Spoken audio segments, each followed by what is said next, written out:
He wants to play the new one, the blue Pokemon. But once I get him that Pokemon, I won't see him for like 8 months. He'll be gone. Just gone, sequestered away. Gotcha. I'm kind of sad that I didn't get into it when it was like super super popular, and at this point I'm mostly busy uh, for a phone game like that that takes a lot of like moving around and traveling. Yep.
quite a few we're racking up over the last few in-game weeks. So, starting us off here with a recap, as always, yes, last time, after attempting to invade the secret hideout of the Red Path, we had to sort of give up on the idea, return back to Iman, and we were getting ready to sort of make a wish. We spent a lot of money on shopping, we learned some sort of like, about some possible artifact and vestiges that we can pursue maybe in the future, and we got ready for this wish, slash sort of ambush to grab, originally intending Orenia, but it seems it was possible to bring Cainith through as well. We got a bunch of allies at hand, ready, and we opened a gate as Orenia and Cainith flew right through. Already wounded, nearly killed even. Attempting to come through right after them were demonic hordes summoned by Archmage Zaktaran. As Orenia, balled up in her hands, was a beacon of great light power, Isen der Herosi, so precious and holy relic of Bella's people upon Visa Isle. We managed to some strong wills and quick actions stop the portal, close the portal by severing the giant demon's arm, who was quite literally fucking wrenching it open. As now with Orenia and Cainith captured, brought to Iman, and in their cells, anti-magical manacles slapped on, I believe, Orenia only at the moment. We emerge, and we begin this scene with a dark flickering light, a long corridor here in the Black Bastille prison in Iman. We hear clicking of boots or heels on the cold stone floor. We see the flickering of torchlight casting long shadows across the corridors here. And then we see two of these isolated from the most of the rest of the prison cells there. And as we are kind of passing by them, in one of them, we currently see on the bed there, kind of unconscious still from exhaustion and wounds, a tall, blonde, handsome man with multiple scars and wounds across his body. All of his magical gear has been sort of taken off of him, and we kind of learned that he had a bunch of, like, protective gear, but it only works if you're an artificer who uses those infusions, as all of it is sort of taken off of him. He's just there in pants, linen pants, and that's about it, right? Laying there unconscious. And in the next room, we see a figure holding onto trying to sort of fix up their shoulder as a massive set of black iron manacles with abjuration anti-magic runes glow upon them faintly. We see there crystally kind of whitish silver hair draped over her face. No magic, no power that glows about this person, no immense tundra-like cold that usually surrounds her presence. We see Orenia, who is just waking up and then looking up slowly to see a figure silhouetted by the torch's light there. One in the front and the remaining few behind. We see the party, of course, all standing somewhat a few steps back and in front of them.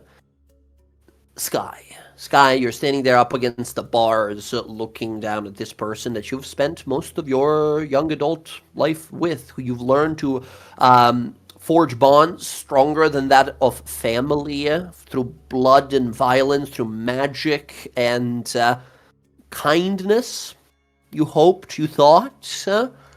Someone who for some reason still hates you oh so much, and has been every step trying to lead you into a trap until she herself walked into something she couldn't quite handle. And now, if not for the work of the party here, this powerful, dangerous villain would have perished. If not for your guys' mercy, let's call it. As you see her shake her head, kind of try to make some somatic components of a spell happen, and then looks at her hands as nothing happens in kind of confusion. She looks up and sees you there. Her look changes and hardens for a moment, and then she looks down. What do you want? We can, because we need answers that you have. And I would like for you to be forthcoming with them before we have to take creative steps to acquire them. She looks up slowly to you. She says, do you know what it's like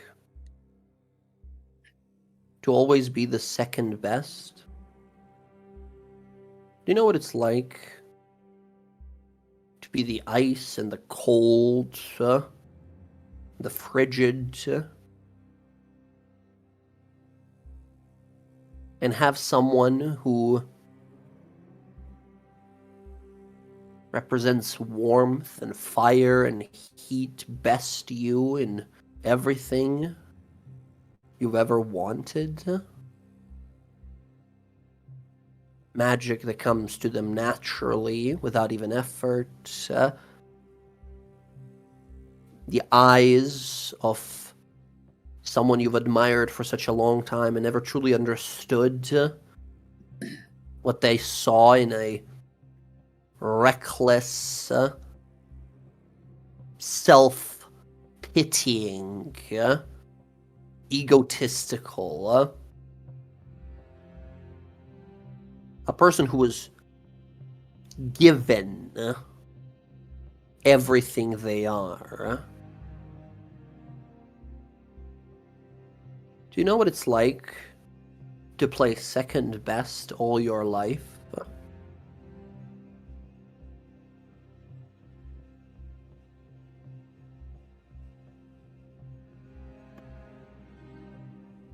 I understand what it's like to have everything you thought you had ripped away from you by the people that you thought were your family.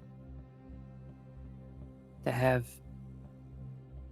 your soul, both figuratively and literally, ripped out by the person that you would have done anything for.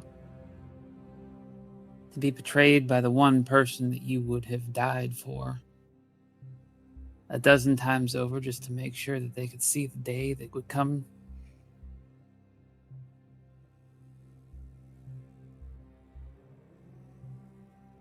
I don't know what it's like to play second fiddle to someone, but I do know what it is to give everything to one person and have them show you what you truly mean to them at the end of the day. Poor Sky, always the victim, given so much power that she doesn't know what to do with. And when that devil came and offered to me to do something greater that you, reckless as you are, could ever imagine, watching you cry on that table, while Derival and I prepared the others for what must be done, to this moment and forever will be one of the happiest times I've ever been. You know, Keeneth, he took the longest. The nails just wouldn't go into his head. Ash, she tried for so long, but he would always remember you. He would always stop himself. Even when she pretended to be you, he rejected her. he felt something wasn't right. I still remember tears down his face when he held you down on that table. Something inside him couldn't quite click right. You never deserved him. You should have been with me.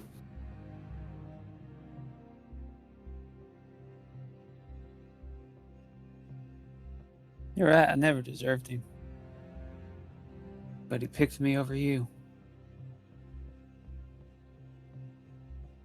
And I know what that's like. And you don't. So,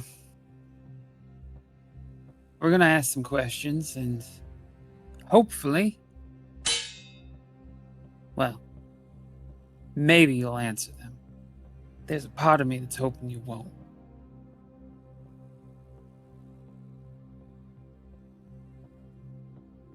So, what was Zektaron doing down there in that temple? He just looks the other way. Oh, this is going to be fun. Bella, She you says, ready? she looks on up and says, I remember when we went back, after the plan changed, after we were shown that our entire intention, our plan, our very being was just to be some over dramatized battery for things much greater than us. The Red Prince, this Master of Secrets, all of these beings working in the shadows. But I remember when the plan changed and Ash showed me just how much more powerful I can be if I embrace the one true thing that matters. Power. She made me do a horrible thing. I told Armand it was the only way. And he insisted. Taking his eyes and tongue did feel awfully cruel. A price to join her cause. Still alive, at least. Same can't be said for Sorik. Or Jorman. Some big sister you are, letting them die, watching them die, all that power, and no wit or creativity to use it with.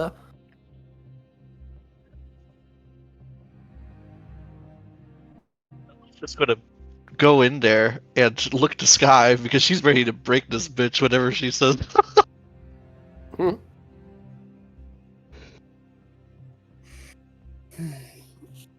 We're still bars separating us all, right? Yes. In fact, you guys, last time we ended with you guys being like, let's take him back to the cells. Well, we'll make him talk. And Allura was like, no, you're not torturing anyone in the official prison of the Tal'dorei Republic. No, we can't let you do that. If you have magic to question them with or compel them to talk, that's okay. But no, the guards are not going to let you just break fingers and torture someone for information. So that's why I told you we should have pulled them into the woods before we brought them here. Hey guards, look away. We're just gonna go to the woods real fast, and when we come back with like a corpse of a person, don't ask. I wanna if we were to like put like a portal in there and you pulled her in there, technically we're not torturing her inside the prison. It's in like an ultimate dimension. Does that count? Because I don't think that counts. I still think that counts. It's probably not going to work, but I never do this, but I'll cast suggestion.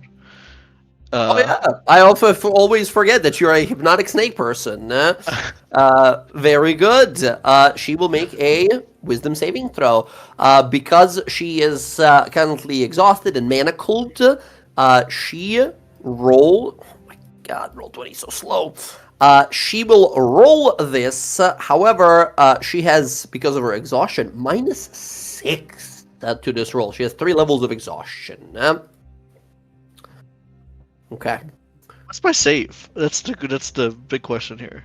It uses by default your choice of charisma, wisdom, or intelligence. So pick your highest one. Oh, well, wisdom's for sure my highest. Right. And Okay. in your character sheet, when you go to spells, if you just set your... It's 16. 16 is pretty fucking good. -6 to this. 8. What do you command her? For 8 hours, she will obey a command to completion. You will be completely compliant and tell us everything. You see this look of anger on her face, looking to Sky. Last thing she looks at, Sky, she sees, do we see any lawbearer symbology on you that you are now rocking? The scales. So where it has always been, and maybe a little bit more polished now than it used to be, but like her belt buckle that she's always had has the lawbearer. So it's like where like the gun rig and everything is, where the bullets sit and the gun's in its holster. There's the emblem of the lawbearer on it. She scowls at seeing it, and she's halfway through the sentence saying something along the lines of, even after losing everything, they still choose you. It's unfair. It's so... And then we see Bella enter the frame, and as if whispers the words here to the side of her head. You see her eyes twitch a few times. She blinks a few times, and one time she blinks, her eyes look exactly like Bella's. As she blinks again, they go back to normal. As you see them feel the magic take hold, she blinks confused a few times, and you see that anger kind of wash away to a look of confusion instead, and she looks up at Bella. Yes. I think she wants...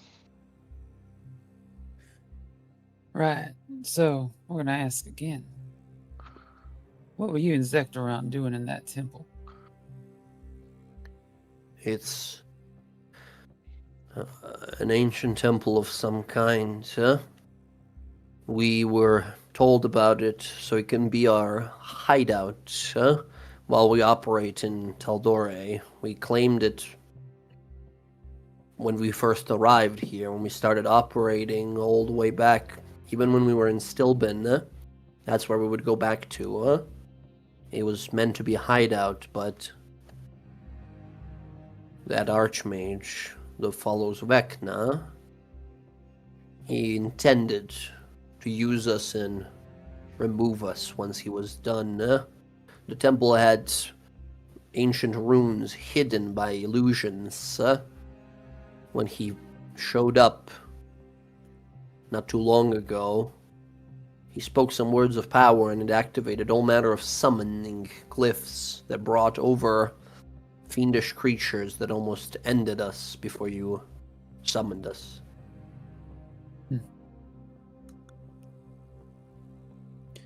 What was he gonna do with you and the rest of the Red Path?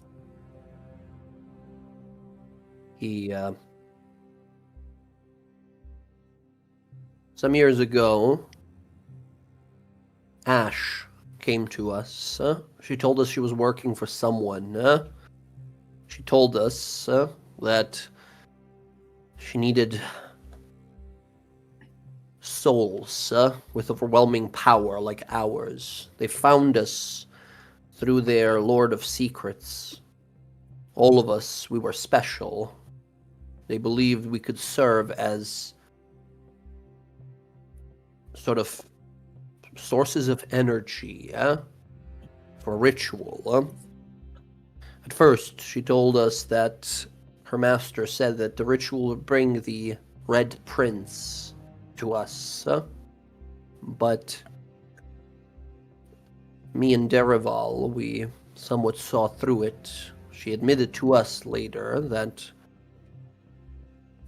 it was to be used by the Lord of Secrets, Vecna, instead, to go somewhere. Lord of Secrets, the Whispered One, he wishes to reach somewhere where he can't, and to do it, he needs to rip a tear in between the worlds. He said, or she said, that the most powerful one will have to go first, as Sky would be the biggest threat. So, me and Derival agreed, ensorcelled the others, and made a plan amongst ourselves that once the time comes, we slay the fiend, and use this very same means of travel between the realms to find the Red Prince, summon him to us, so he may grant us whatever offerings and boons were promised to us throughout our childhood. But she said that we needed to gather in case the rest of the group is not entirely on board. Some sort of a equivalent replacement. So we got our hands on a large gathering of Ioun stones with similar magical powers.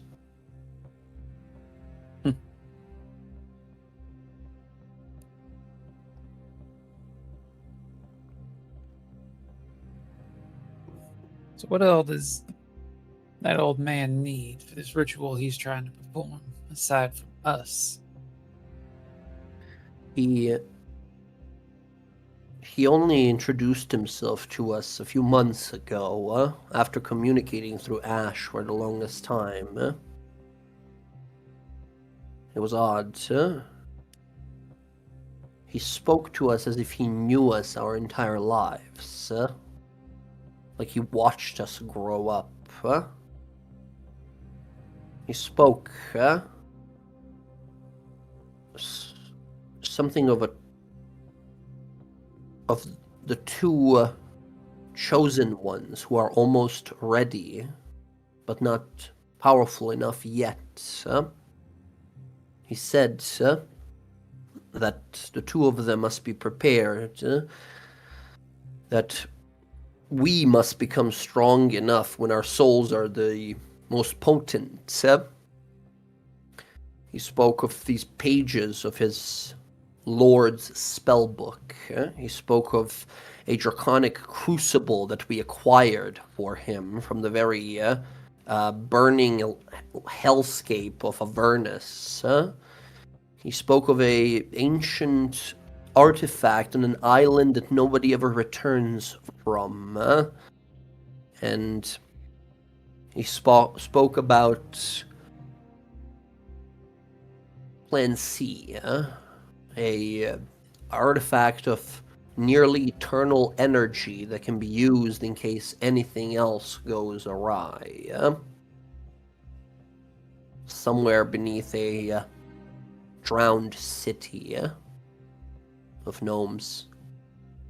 He intended to gather these, or for us to gather all of these, and together, he said that we could summon any planar might to our side, and with just enough fuel, if we're lucky, maybe the Whispered One as well, or the others of his ilk, would walk through that door to greet us. He's a madman. He believes in some sort of great destiny of his and these chosen ones of his. I suspect one of them might be Ash. We were going to kill him, fulfill our own goals, but getting rid of Skyleth was just a thing of convenience first.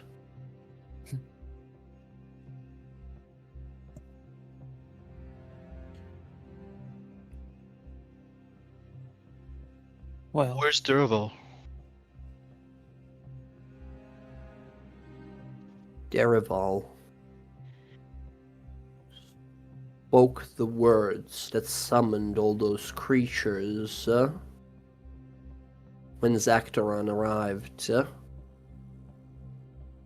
He announced to him our plans to betray him.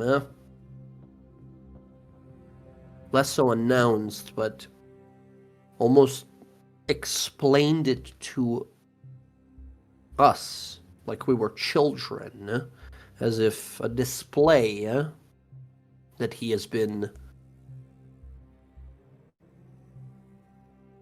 undecided from the beginning about the Red Path and the Red Prince, that he has seen wisdom in Ash and Zektaron's words, that the only thing that matters is pure, unstoppable, arcane power. He's the one we've learned. He's the one that left our mark in Avernus for that draconic brute to follow and to hunt us.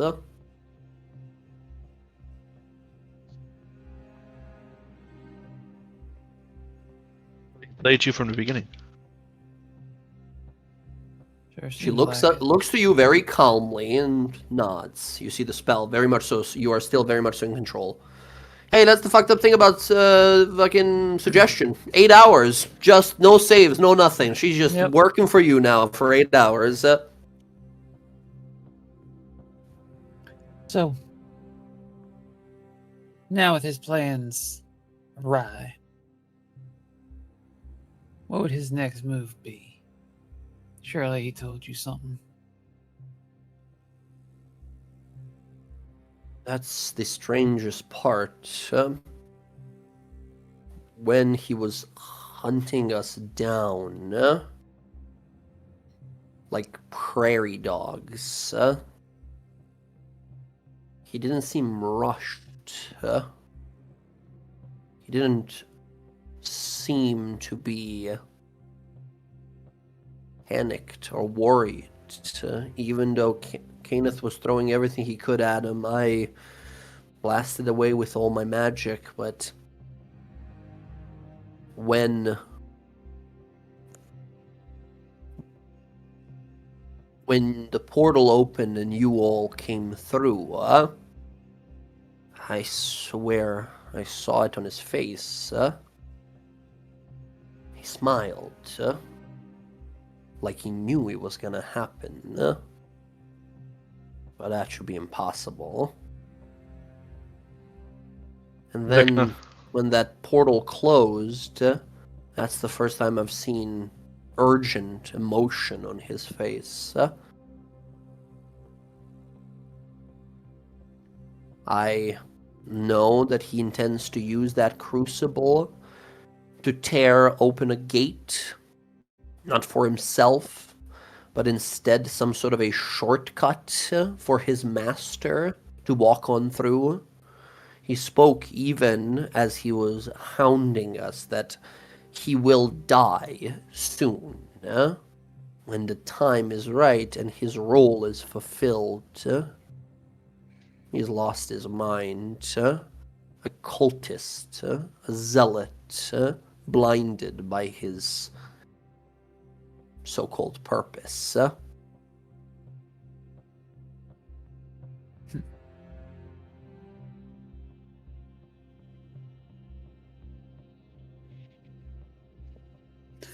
Right, well, we know what the Crucible is. We've recovered the Eastern Day Herosi. Multiple pages. Where's the scales?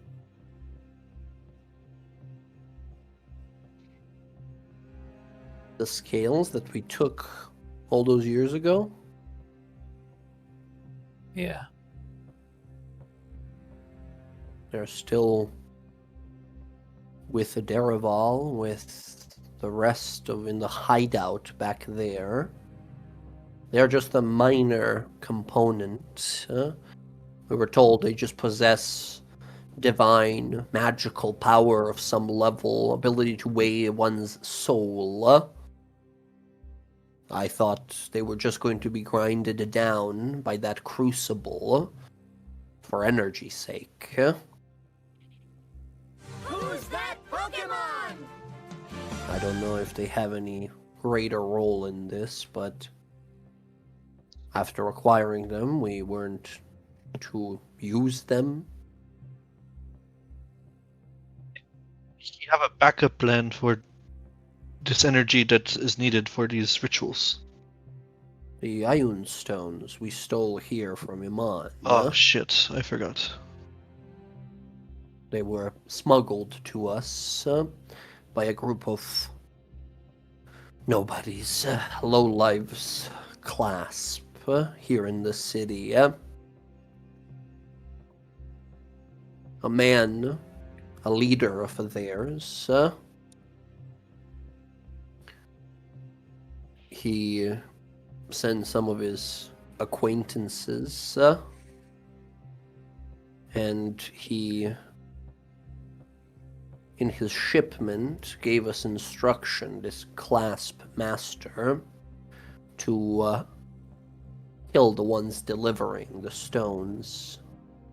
Odd request? Sure. But they must have been disloyal soldiers in either case.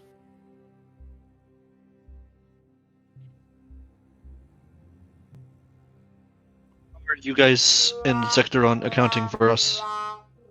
Well, I didn't hear you, Zach. What was that? How is Zektoron and you guys accounting for us in our group? Like, how is he accounting for you guys? Like, you mean? basically, I want to know what, like, how, yeah, like how we've in my mind, we have too many cards. You know, like how is he accounting for all of these holes that seem to be in his plan, in their plan? You know, we have all these, we have the book, like a lot of the book. We have, you know, the battery. We have Lisa DeRossi. Yeah, we have like, you know, most of it now. Yeah. You see, she looks up and says, "You never seem panicked about any of these. When the crucible was taken from us, we acquired it originally. It was retaken from us by Archon and his dragon demons. Never a shred of concern was shown by him. He said that we'll reacquire it. We thought they would send us on a mission or something like that.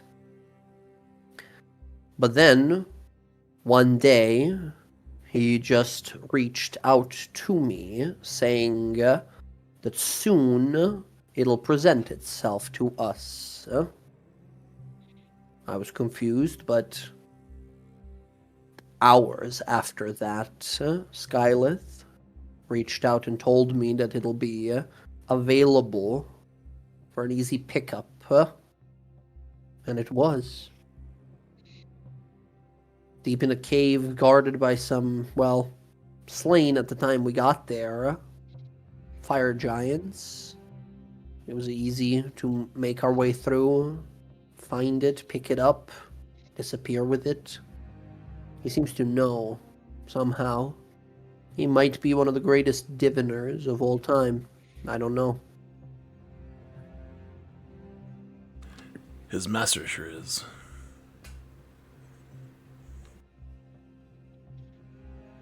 So looks to you. You look somewhat like Ash, you know that? A mere coincidence.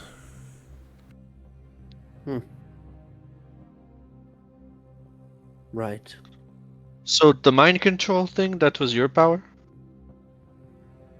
Mind control? No. I'm an evoker, a destroyer, a devastator. The mind control, that was Ash. We never had a proper enchanter amongst us other than Jorman, but his enchantment power is more so of items, empowering weaponry, or spells that empower armor and things like that. No, Ash had means to dominate the mind, and a particular memory forging spell that she worked into overdrive amongst the rest of our kin who didn't really want to go with the plan. Does that make any sense? So she turned everyone against us. Against us, huh? No, not us. Huh? Me. I don't know, After maybe we- she saw something in me, but getting rid of you was a very reasonable request on her part.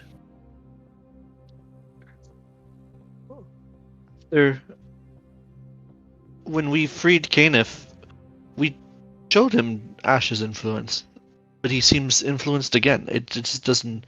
And then Sky, when she was with you, seemed influenced as well. I guess that was the page. It doesn't quite line up. That was a hiccup in the plan. You all cleansing, Caneth's forged memories. He's been in a shattered state ever since, unable to look at himself. He never knew about any of my conversations with Ash. He stayed with me as protection, but his mind is slipping.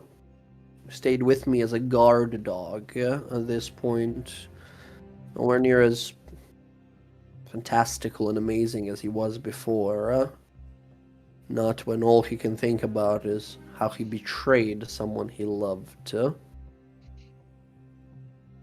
Told me about it, How he remembers putting his hands around your throat, holding you down. Drove him nearly to madness. He's not under any kind of control. He's just broken.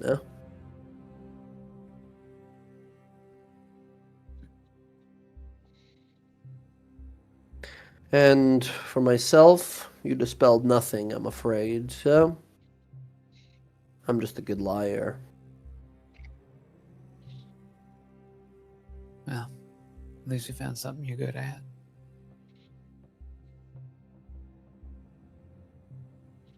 It's easy to gloat when you were given everything, Same. And you know that. Her eyes just kind of calmly in a daze looking around, You should be thankful that she wanted to save your life, because we all wanted to kill you.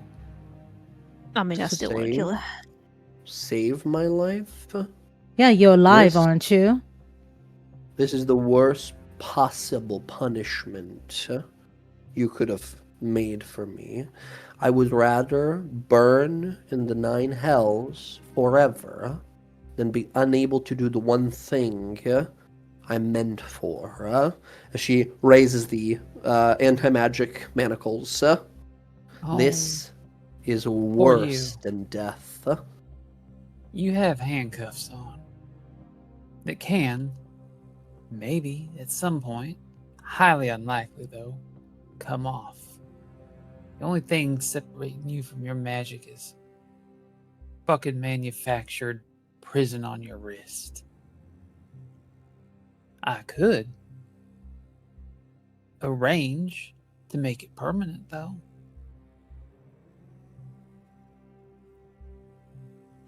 She looks up to you. What? You're gonna buy your freedom and forgiveness by throwing the rest of your family into the boiling pot? Make it look like we made you burn down villages and kill families, steal artifacts? We made you do that? No. Is this No. supposed to be redemption from you? Saved yourself of your own sin by throwing the rest of us down?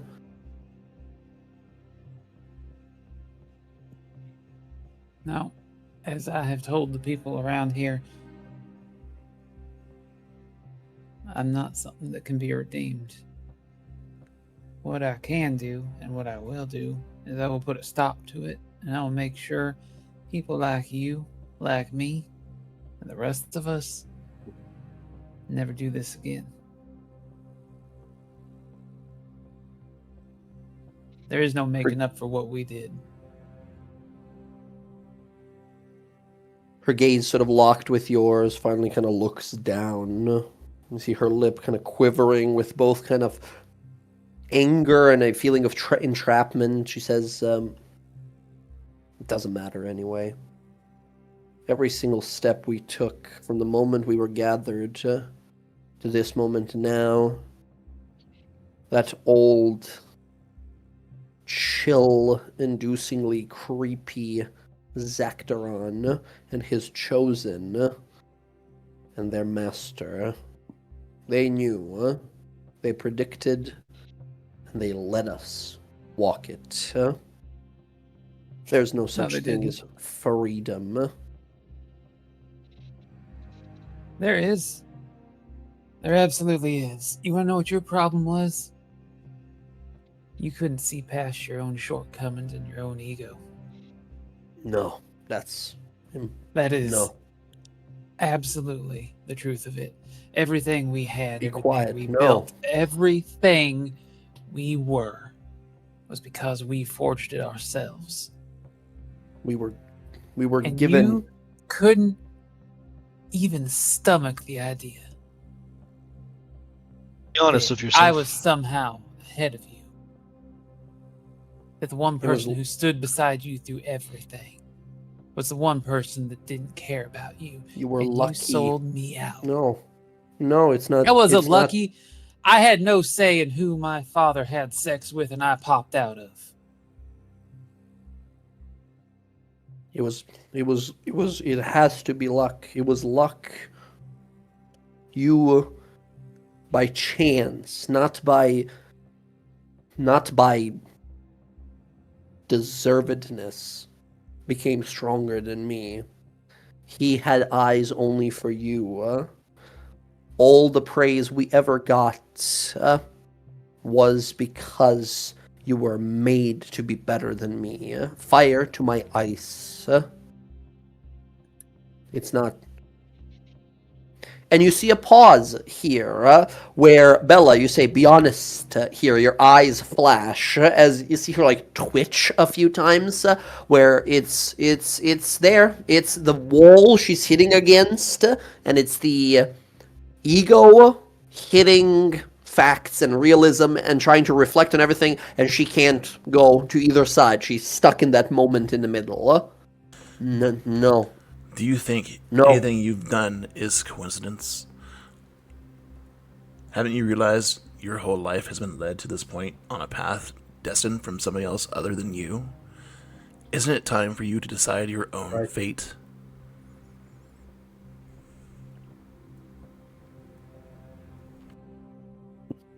Boldly spoken. As Ash someone... Ash chose that path.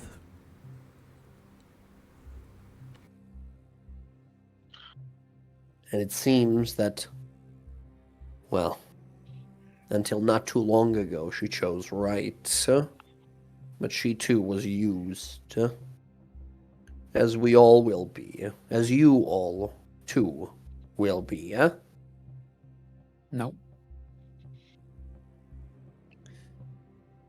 This whole time, we've been fighting against it, and we've been making a difference. For someone who has plotted, schemed, and connived his way into getting exactly what he wants, we have been there every step of the way to break it, to prevent him from having it.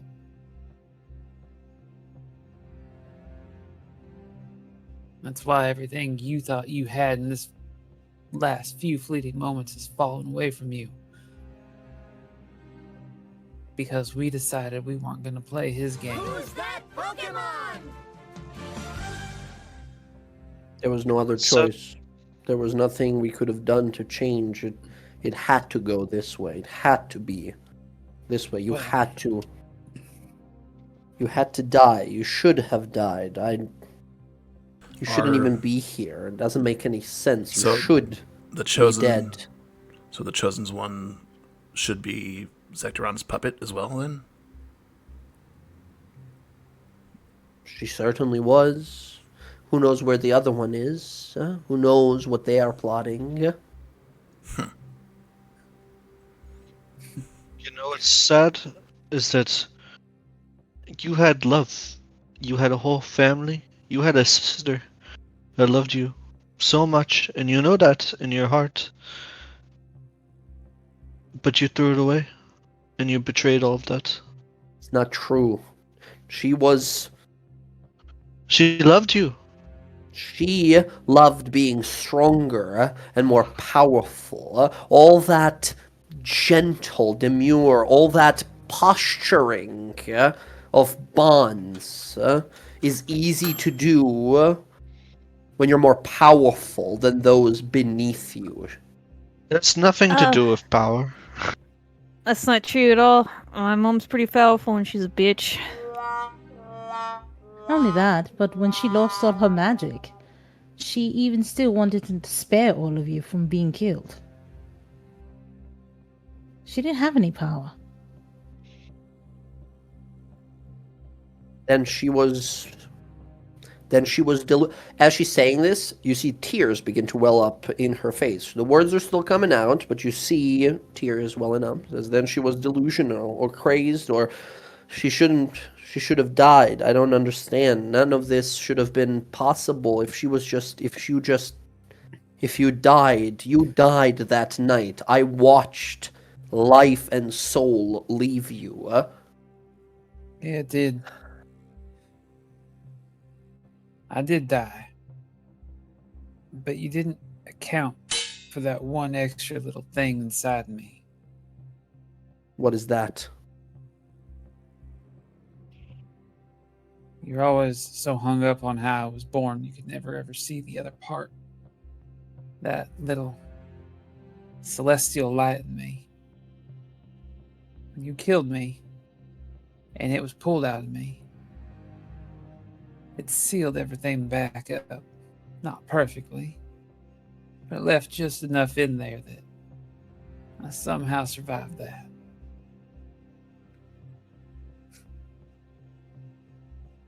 It's not fair. These people, after everything you've done, they let you Hey. stand as one amongst them. It's not fair that you get them and I got you. I don't know, you seem pretty rotten, so like... Hey, Cass, do you have any way of sharing memories or anything with her? Let her see another point of view? The best I can do is Doesn't matter if you have like detect thoughts or encode thoughts spells. I that could be don't. it. But the best I can do would be like telepathic bond embraced with Yeah. detect past. That's awesome. Yeah, that's cool. That's Yeah. exactly it. I'll look to the guards. There's a bunch of these like arcane knights here, right? You guys are generally tougher than these arcane knights, but they're here because they have a spell book that has dispel and counter magic in it. And Nice. that's it, right? They're just sitting there making sure no one escapes. They give you a nod, right? There's like 5 or 6 of them in this hallway, yeah? Open it up, would you? Not gonna hurt Bring her. the key, pop it open, slide the door to the side. She steps back up against a wall. What? Now you're gonna torture me? You got bored of my whimpering? No, I'm gonna walk in and I'm gonna she's like backing up. Like I don't give her too much room to run. Yeah, Like if she goes, tries I'm to just kinda grab for your neck and to push you away, but she's super exhausted. You just yeah, easily. it's just like Even under suggestion? Wow. Well, she's compliant to answer everything you tell her, right? That's not the only thing she's gonna be doing, right? Right. So, So so I reach out and grab her by the hands and I pull Get her away. in, get away wrap my from arms me. around her and I look to Cass go on, do it. all right. So Casimir's gonna walk up, put his hands on both Sky and Arenia, and at the same time, his shirt's gonna fall open a little bit for the scar shows, and then he's gonna cast The symbol that he has on his chest. yes, Okay. and then he's gonna cast the telepathic bond to include Arenia, and then detect past. Detect past memories rushing into her mind. Amongst the three of you, you view all these memories of a almost 2-year-long campaign, right? Every short rest, every conversation, every moment shared, every regret and painful past remembrance, working through it, forging these bonds through fire and through kindness, as she sees all the moments you guys have shared in the past. Her mind sort of flexes against it for a moment, almost instinctively, a mage preparing their mental defenses against an intrusive spell. But as it continues to flow in there, she gets lost in it. Her jaw begins to slowly drop, her lips quivering, and now tears rolling down her face. As she looks up to both of you here, and all of those images flow by as you hold onto the manacles, holding her there, as the two of you meet eyes there. Sky, give me a straight charisma roll. Hey. You can have advantage, Okay. and because she's exhausted, we'll say a +6 to your roll because of her exhaustion working damn. against her. Straight 3 levels of charisma. exhaustion, 2 per exhaustion level. Oh, that should have been with Okay. advantage. Let's see. So come out. Hey. Holy shit. A solid 30, yep. Yeah. She looks to you, tears in her eyes, looking around, says, How could you go through all of that? Huh? How could they still love you? How could you still stand after everything I've done to you? Because at the time, all I wanted to do was save my family. That's what breaks her. She starts weeping, just bawling her eyes out. She falls to her knees and sort of leans up against the wall there. And it's not a sense of I realize I'm a bad guy now. It's more so desperation of knowing the difference in your sort of mentalities, your mindsets, and kind of showing her why she could never be like you, because she never looked to herself as long time as it took you, perhaps. It's because she always looked what she thought was up towards you or the others, or this concept of power being the most important thing. And she's just lost in it for a moment. She cries for the next few minutes before you see her begin. Her head begins to lower, the exhaustion over her. She's just deflated there in the corner of the cell, unmoving almost, just sobbing. 30 to end it, my god. Right. This is kind of ends Sky. She's nonverbal, pretty much, Yeah, for the less standing minutes, unless there you guys do something.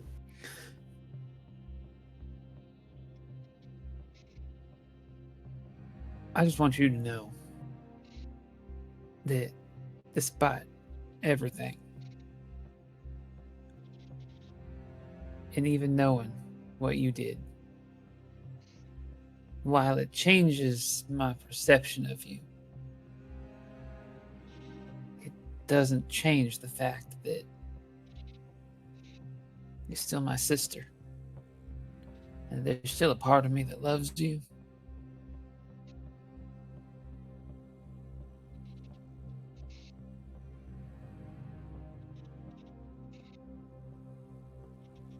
So, she we'll leave she you falls to with the that. ground. At that, she just falls to the ground, curling in on herself, crying. Yep.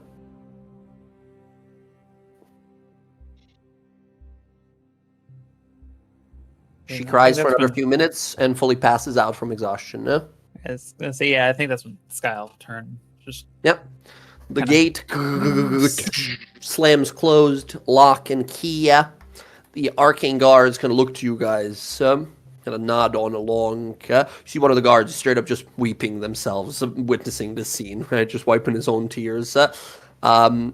You walk him by, you see Kenneth still unconscious. He is 3 levels of exhaustion, was fighting demons for the few hours, right? Fucking dead nearly, yeah? He's barely alive. They gave him medical care to stabilize him, and now we're waiting until he wakes up in, like, the next day or whatever. With that, you guys look amongst yourselves and slowly walk out of the Black Bastille prison. Which, a small side note, Sky, to make things funny, one of the cells here used to belong to Extratu Kar, a vampire person who tortured you before a bunch of dragons raided the city, and then she broke Yeah. out and went to torture you. So yeah, Oh, she's here too. no, she's not here. We killed her. We got her. Yeah. But here, as you guys are walking by, and we hear a little voice that goes, well. As you guys turn, and you see there, staring out towards you guys, a lot less somber, a lot less sort of like frightened by you or anything, a perhaps pink or purple hair, my colorblind ass doesn't know, finger to her lip, big smile on her face, manacles of anti-magic around her wrists. Estella Ladimar, the headmistress of Humanos Observatory back in Western, one of the places that made our name for us, saving those people from those alien invaders when we saved all those students, says, what an overdue late visit. I expected my captors or schemers that put me in here to come gloat a little sooner. You didn't get your proper chance at the trial, so I figured you'd come eventually. This is like a whole different part of the prison, right? As we're walking out. I think, to be honest, we fucking forgot about you. Who the fuck are you again? Fucking eyebrow twitching, like funny. Yes, very funny. Forgot about me. The Oh, you're, extraterrestrial Stella, right? adventure we had, Estella Ladimar. Yeah. You yeah. remember Oh. me. You're pretending. You remember me. Randy was wasn't a there, long just time like- ago. Who is this? Do you know? She's that lady that went blind, remember? You- Because she looked Oh, at yes. the beholden Oh. and blasted her right through the fucking head. Oh, We've that been sounds up like to a That something. was a side effect, a minor overlook. It would have turned out perfectly fine if you all didn't ruin my legacy. I could have been on the Tal'dorei Council or the Council of the Arcana Pensophical, if not for you. I remember you. Yeah, you're the one that killed all her students. Yeah. I didn't Oh, that's not kill them. They were put in danger because of a arcane malfunction that shouldn't have happened in the first place. But it did. I Because think it's because you're a failure. I recklessness. think that's what happened. Right. Let's all mock the great genius diviner while she's in prison. Fun game, gang. Hey, you're really good at divination, though. So, did you divine that this was going to happen to you? That's Didn't about see the that 30th shit. time I've heard that joke in this prison. You people need to come up with something else. So- we have the best diviner right here. So I don't Yeah, know right what the here. fuck you're talking about. Oh, Have- he's still here. And she looks over to Casimir, says, do you remember what I told you last time I saw you? I'm sure Casimir does, but player doesn't. Mm-hmm. she said about a year and a half of our campaign, she, once again, it was so long ago, she looked at you at one point and looked sort of like surprised and shocked and says, it's that mark, the chosen mark. That was so long ago. It was like a passing thing she said as she was being escorted out of like the court trial type of thing. So fucking long ago, right? As she looks to you, sort of smiles, says, still alive.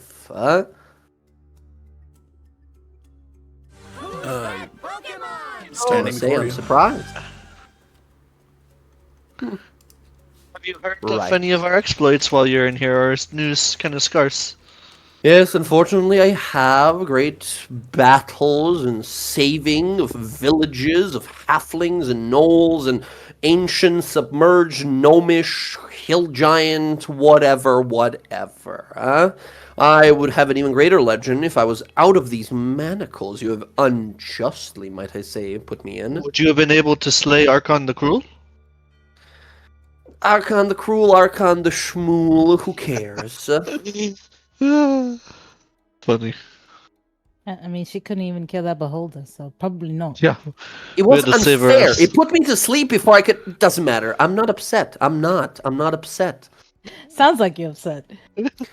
Guards! I don't want to speak with these people anymore. Guards! As you see the guards kind of look on over like, I'm sorry, you're going to have to keep moving. I can't let you just harass this person. How much could I pay you to come back here and harass her?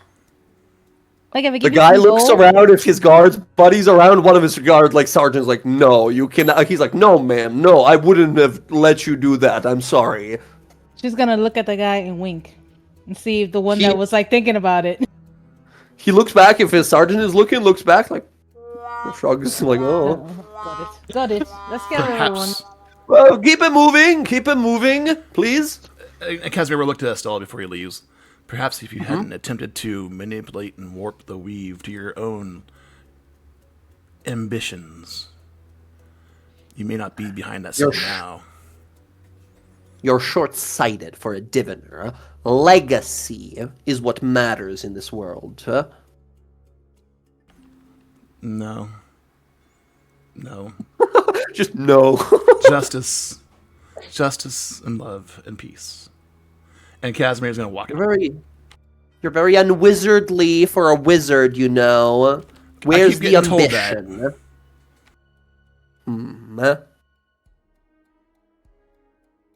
She's just gonna pout in the corner. As we walk on out, right? We walk on out. I have a question. Can I leave invisible Quip there to do his once a day scare Stella when we leave? Okay, absolutely. He will do that later in the day and get stomped to death by a bunch of guards, but that's okay. He's into it, and then he'll report to you like, "Mistress, I scared the bejesus out of her." As he's like hangs out with you, little guy.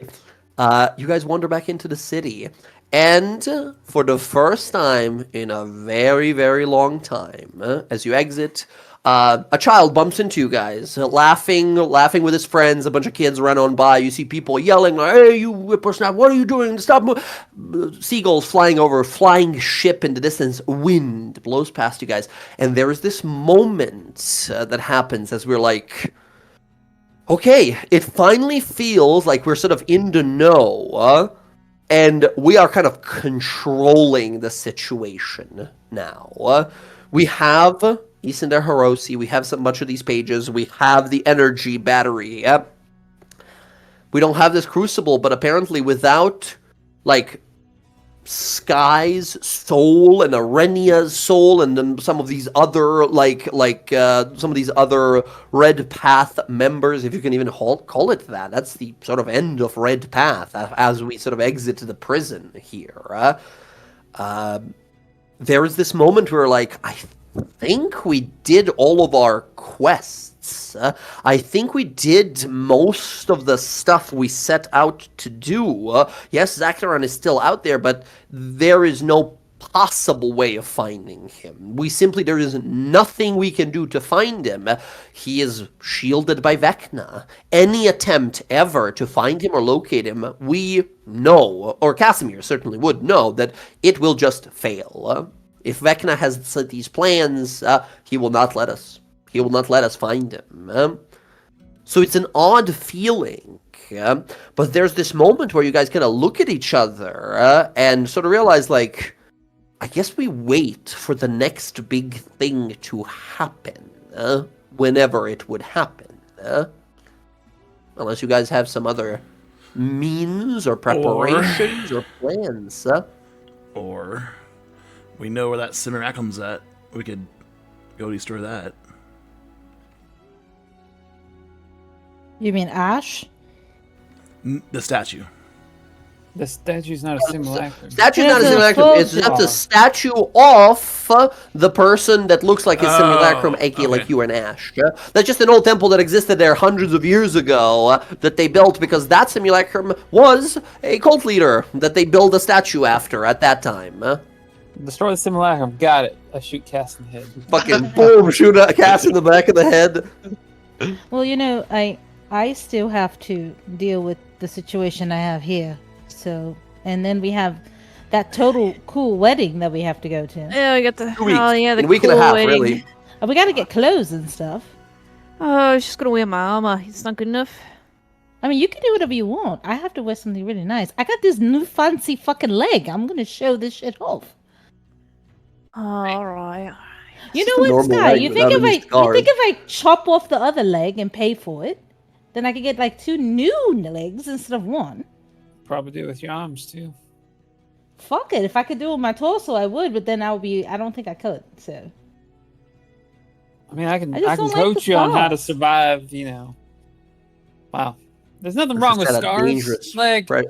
like I this. don't want them. There's anymore. absolutely nothing wrong with your body telling stories of everything you have been through. It's not that. That's not what these scars are. I understand, and I have quite a few myself that fall in line with that very description of yours. So, if that is something you want to pursue, the hacking off of your limbs,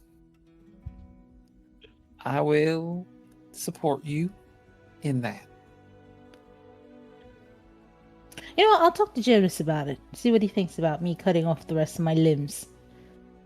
Or hear me out. What if you just, I don't know, find a magical ointment that you can rub on them that will just make them disappear?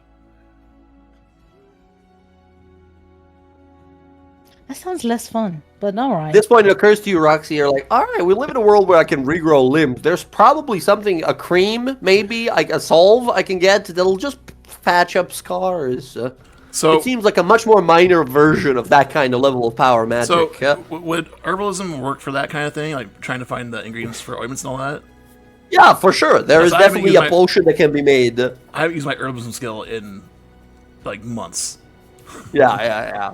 I could, if you want to have fun, Roxy, if that's what you're looking for, I could flay you from like the neck down, and then we could just regenerate all your skin. I'm gonna go study. I'll catch you all later. Real quick, that's- real quick. Cass, before you leave, we're talking about next steps here. Yeah, I and- need to deal with the guy, the criminal guy. He has my So- sister. You're talking about that. We're talking about the wedding, but I have Isende Hiroshi back, and as the queen, I feel like I need to get it back to my people. Wouldn't they just take it again? Well, it's a good point. I feel like we have figure to that out. get rid of him, and then you take it back, because they're gonna just keep stealing it. Unless he I- doesn't know how to get to the island. I at least need to let them know that I have it.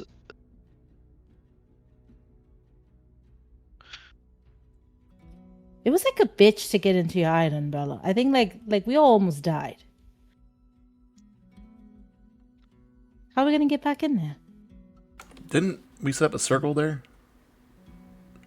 I don't Nope. think so. It get takes a some whole answers. year to do that. Yeah, it takes It's I'll a say. year to set up a magic circle to teleport. Let me talk to Anna. And she's been setting up relations. She maybe Yeah. has a better thought on this. And I can talk to the high priestess that I left in charge. I'm totally forgetting her name. Yeah. Okay. Excellent.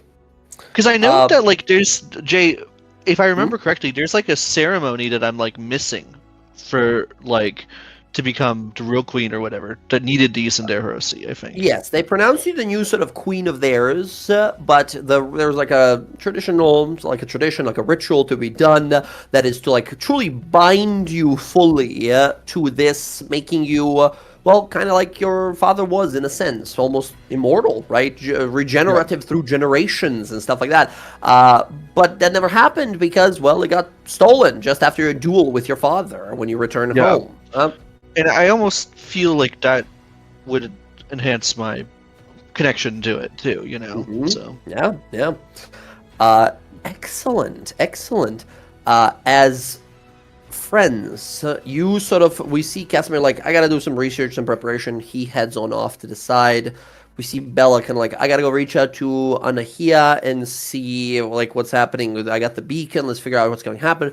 And she goes off her way. As we see Sky and Roxy kind of step off away as well, sort of like, yeah, maybe I can flay you alive and regenerate your skin. Just casually in the fucking marketplace as you're walking through. As Bryn, you kind of look on around yourself, realize like, well, I guess we're splitting up for a moment here. Let's figure out what the next move here is. Bryn heading anywhere particular in the city or outside, or? No, I mean, she's probably just gonna have to suck it up and get ready for the wedding, which, I mean, she's, I guess, gonna get Go buy a nicer. dress? No, Gotcha. She's Oh? she's gonna polish her armor, and she's gonna get like nicer sub armor, so like that way like she can wear a nicer, like more Okay. portly outfit that's underneath, Gotcha. but like her regular armor is gonna go on top of it. Very good. And friends, as you guys are going to begin to split up here, like, okay, what's the plan? Friends, we're going to go into a little bit of a downtime. As there are some things that we will, of course, pause for and play out as they sort of happen. But at this point, friends, we're going to take a downtime. Before anything like crazy or super important happens, that has been kind of something that we've been working for about these artifacts, about this plot we've been stopping and pursuing. About a year will go by as our lives begin to move forward.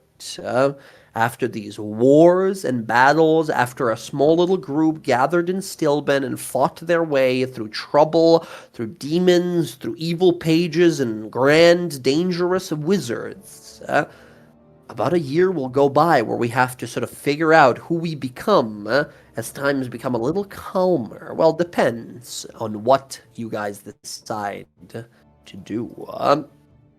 So, friends, that said, a year will go on by, and I would ask of all of you at some point to take a look in our Discord chat in the announcements and info text chat. We had it last time. I set it up there for the Wildbound adventures, but that was a while ago. And now you guys as well take a look. There are some options for downtime, how much things take, or some activities, how much they take, or any requirements they might have. And as it says in there, friends, some of the examples for this little section of downtime. Once again, this is the mechanical part. We'll do all of the important roleplay parts and everything during it. But for the mechanical part of it, we have learning a language that takes about a year. Getting a proficiency in a skill takes about 3 months, but you can only do it once. Getting an expertise in a skill or gaining a feat takes a year. Getting a proficiency in a single weapon or armor, 3 months. Building a house, mansion, or a stronghold with some money included, 3 months respectively.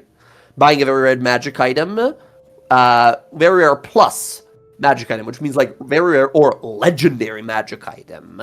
Takes a 1 month of investigating, finding, and pursuing and purchasing. Crafting a magic item, depending on rarity, it's 1 week, 2 weeks, 2 months, 6 months, 1 year, respectively, being like common through legendary, of course. Making a new spell or customizing one of your own spells takes about 6 months, of course, only available for spellcasters. Some of this was used up by some of our friends in our Wildmount campaign. Gathering information, 1 through 6 months, depending on the rarity of the information you're looking for. For example, legendary artifacts that you can go pursue yourself, or finding information perhaps about what is going on with some plots you're looking into, with the understanding that you will not be able to find out anything about Vecna or Zektaron, his sort of cult leader, if you want to call him that. Earning coin, of course, simple enough, depending on proficiency and tools. Gaining a heroic action, which is a special action you can take in combat, similar to legendary actions that monsters do. 6 months, and you gain an ability that at the end of someone else's turn in combat, make 1 attack, take your movement, or cast 1 cantrip. Which could be quite nice. We've seen as some of our friends here as well have done that before. And then special activities that may have some special things that I might be able to do, or whatever extra we haven't mentioned already. These are the mechanical parts of it. But friends, as we go into this downtime, if there is anything we want to achieve, now we don't know it's going to be 1 year, right? So we're going on about, preparing just in case something dangerous happens. We're, always ready for it. And maybe we stick together for most of it. Maybe we begin to slowly drift apart, right? So to go down the line here, Jess, let's begin with you. What does Sky do? First of all, like mechanically for her year, and then what is it that she wants to do throughout the year? Oh, mechanically. Ooh, actually, before you begin, sorry to interrupt you. Before you begin, should we take a little break now, because we're just about halftime, and then begin this part? Yeah, it'd probably be for the best. Yeah, I gotta fill up my water.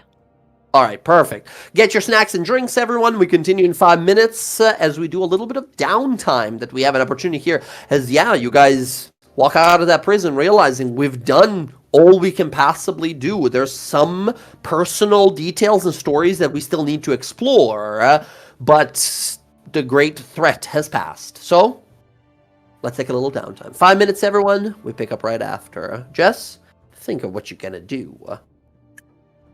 Be right back.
it up, friends, as we go into our next downtime here.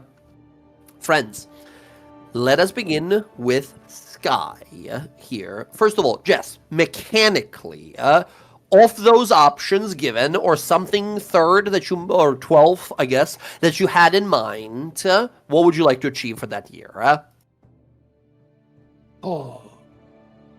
It is understood that we are preparing, we're getting ready. Followers of Vecna are doing scheming stuff, but we can't scry on them. It's hard to find that kind of information. Anyway, we are on the lookout, but while that's happening, what are you doing? Eventually, as you realize, like, well, I can't forever look out for cultists trying to assassinate us. That can't just be my life. I gotta do something. Right. Something. So I have a thought about that. Hmm. Can we pop down a channel real quick? Because I do have a question. Oh, in secret chat? Yeah. Really? All right, very well. Be right back to the rest of you guys. Ruh-roh. I get worried every time that there's happens. so many feats. I'm trying to go through all of them. Feel like as a fighter, I just get so many feats that it's like, why would I try to get another No, but one, there's you so know? many I didn't even know existed because he has all the extended stuff. But Oh, can you yeah. get a feat? Oh, you're right. Yeah, expertise or a and feat. skill. Yeah, I gotta look at feats Yeah. as well. Mm. I already have skill Yeah. expert, so I can't even take that. What is the Can't you one take that it gives you multiple all the times? extra health? You probably can. Well, there's tough and durable. Okay, One I'm of trying them to is the remember one you're if looking I for. think it might be tough. Yeah, because he used to, in the old rules, he let us combine it for toughable. So that's what I have. That's why I have a ton of health. Tough. You're looking for tough. Mm-hmm.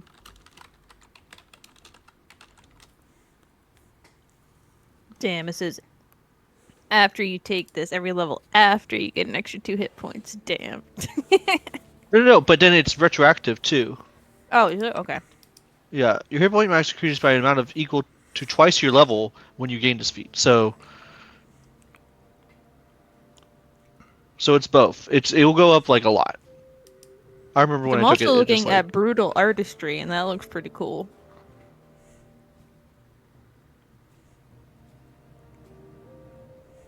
Actually, holy fuck, yeah, that's kind of really cool. You get an extra attack.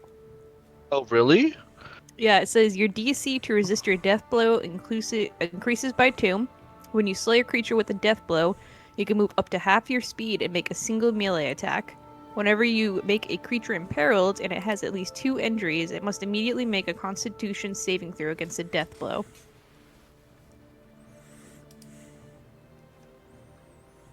That sounds like things we don't use though. Yeah, imperiled sounds like stuff we don't use, and I guess death blow. I just figured if you just killed him.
Would you ever consider spell driver?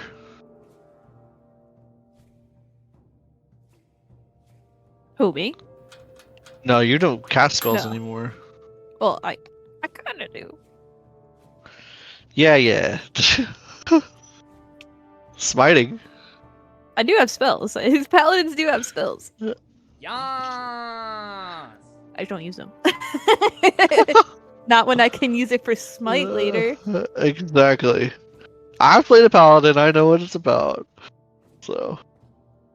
I have spells. I'm just never going to use them. Sorry, guys. Yeah. I seriously didn't think anybody could revivify, so I was surprised you had that. We back. All right. I did take it A just year in case. later, Iman is burning, just like you wanted, Sky. What else would? No, I'm kidding. Yes. Well, as I look down over Casimir's broken body, and I aim my gun at Bryn. Now, Again? Yeah. Bryn, bitch. All right. So, mechanically, other than that, what we talked about, mechanically, what benefit is Sky choosing or going for? Pursuing a feat. A feat. Option number 4. No, 3. Yeah, 3. You are getting a feat. So you'll be able to add that. Excellent. Now, some things will happen throughout the year that we'll have to roleplay here. Now, we're going from person to person. We're not going chronologically, right? So sometimes we'll be sort of jumping back and forth between some of these events, right? Rewinding and winding forwards. The first thing that happens is, about 2 days later, Sky, one of the arcane guards of the Black Bastille prison, walks up, or you got a message, basically, a letter arrives saying that the second prisoner has awoken, he has his mind about him, he's conscious. They have separated the two in 2 different parts of the prison, however. Okay. Yeah, I'll go see him. Okay. You make your way down to the Black Bastille prison again. Estella Latimer talks shit at you briefly as you pass by, and then you make your way over. Wait. I wanna ask her, like, as I walk by her, Cell real quick. Be like, hey, come here real quick. No, thank you. Well, no. I'm not gonna hurt you. I'm not gonna hurt you. See, I don't even have my weapons on me. It's just me. What do you want? She takes a few steps. Real quick, I reach through and snatch out one of her artificial eyes. Just You just yoink her eye out. Yes! What guards? What a maniac! Guards, arrest this! This is inhumane. The guard starts walking along. We're like, what is going on here? I didn't do anything. She said hey, and I just told her fuck off. And This psycho plucked out my arcane eye. This psycho, it's on her. Search her, officer. She's yelling, give me a deception roll. You have to give me a DC 25 deception with disadvantage. She has no eye in her head right now. You plucked her eye out in a prison. Can I roll it on the ground? hold on. I'm gonna re-roll. I'm gonna re-roll. Oh? Okay. You stole her eye. I did. Oh shit! Oh my Where'd the button go? There you go. Oh. 18. 18. Sky, you are reprimanded by a group of guards, and you are made to return the Eye of Erstraz, as it's called, the like fake, bionic magical eye, right? As this lady is pissed with you. Why, I have never seen it. First, my legacy, now my very eye. This person should be jailed. Guards! She's just yelling. All right. Calm down. What Calm an down. insane thing to All right. you pluck my, and she's just yelling as you leave. Yeah, slowly. I did. I just kind of reach into my pocket and I pull out and I hand her, here. Okay. The guard takes it from you. He's gonna give it back to her and such. I have switched it, however, with just a little stone marble. That Give me a sleight of hand roll. I'll give you one more attempt here. 16. Okay. Roll a little d20. Nope, the guard doesn't notice anything. Tule plucks it back. She pops in and says, "Oh, what is going?" It takes time to reattune. As you're walking out, the guard says, "Miss, I hope you do understand this. And while you are a great hero of our nation, you are not coming through this side of the prison anymore. We are finding a new route just for when you come to visit. I hope you understand why. I hope I don't have to explain why." You ain't gotta explain shit to me. I completely understand. Right. But if Okay. you knew our history with her, I can't see. This eye doesn't work. Something's wrong. She stole it. And she's yelling at the back of the prison. As gonna you take this to continue to walk, the Roxy as a guard's like, gift. what was that? You walk on up and you enter the sort of corner where the cell where Arenia was is now empty. And currently sitting there in the cell. No arcane focus on him. No nothing to cast spells with. You see Kenneth. You see the blonde hair, you see the blue eyes look at you from the shadowed corners of his cell. He didn't ask for you to come, you just got informed by the guards, right, that he's awake. Yeah. He stares on up towards you. He's still, vaguely wounded, but he stares on out towards you. Skyleth, you're just Sky. Right. He goes to reach out for you to hold his hand out, and then when he sort of catches the glance of his own hand, he kind of makes a fist immediately and puts it back down. He says, I heard that Arenia was never mentally altered like the rest of us. Is that true? Well, and she kind of sits in a chair outside and Pull up a chair just outside of the bars. she looks a bit cleaner too. She's cleaned up, She's not wearing all the red. She's got this really nice white ladies vest on with a little shirt through it. Yeah, that's when she explained it to me. It was everything was her and Derval's idea. They start to finish played every one of us, arranged what happened to me, manipulated the other three of you. All because they apparently wanted power and did not like what we had. What we had. Yeah, she did not appreciate my natural ability nor the relationship that you and I shared. You see him, he takes him a moment, right? He's quiet for a little bit, kind of processing everything. You see he moves and some of the wounds kind of some of the stitching is almost reopening. Kind of looks up to you, says, "There's nothing I can tell you to express just how pathetic I feel that I let such magic change what you were to me. There is no excuses, and I want none of your forgiveness if you ever decide to give me any, because I don't deserve it. I'm sorry. I just want you to know that." I can't give you forgiveness and accept an apology. Those two don't go hand in hand. But I can accept the apology if you accept a slight bit of forgiveness. I mean, that's what apologizing to someone is, there's to accept it is to give some forgiveness.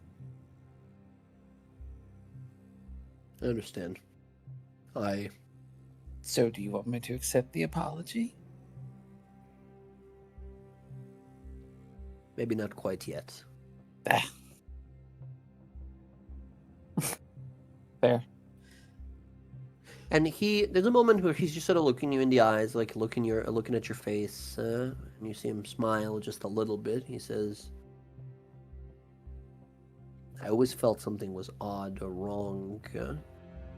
Everything that person that claimed was you, reborn, everything she said. It Well, of sounded course. like She liked to wear sleeves. I fucking hate sleeves. Everybody knows this.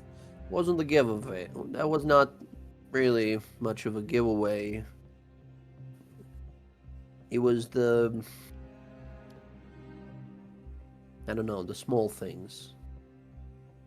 The way your hands sometimes move when you're casting your spells, the extra bit of flair. There was something just... It was the face she made whenever she spoke to me, and it doesn't matter now. Even if I knew, apparently I had no choice. I'm sorry, I never gave you an opportunity to escape, to wound me and escape, to get out of that in any way.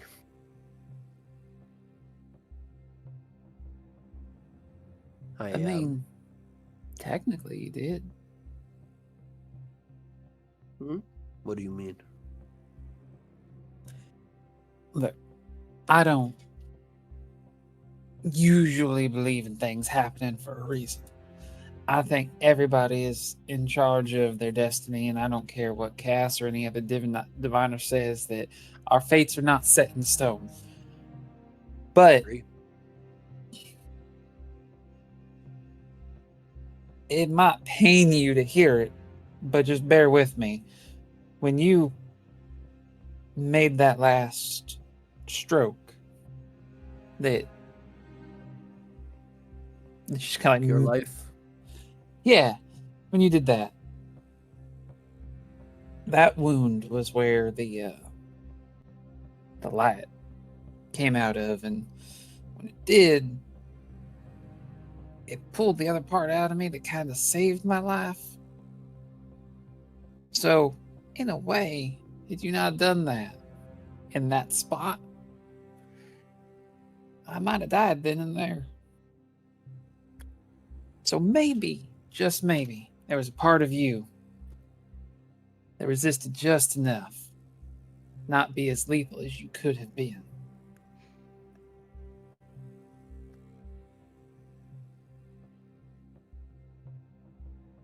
I thank you for attempting to lessen the burden of my guilt, but maybe you're right.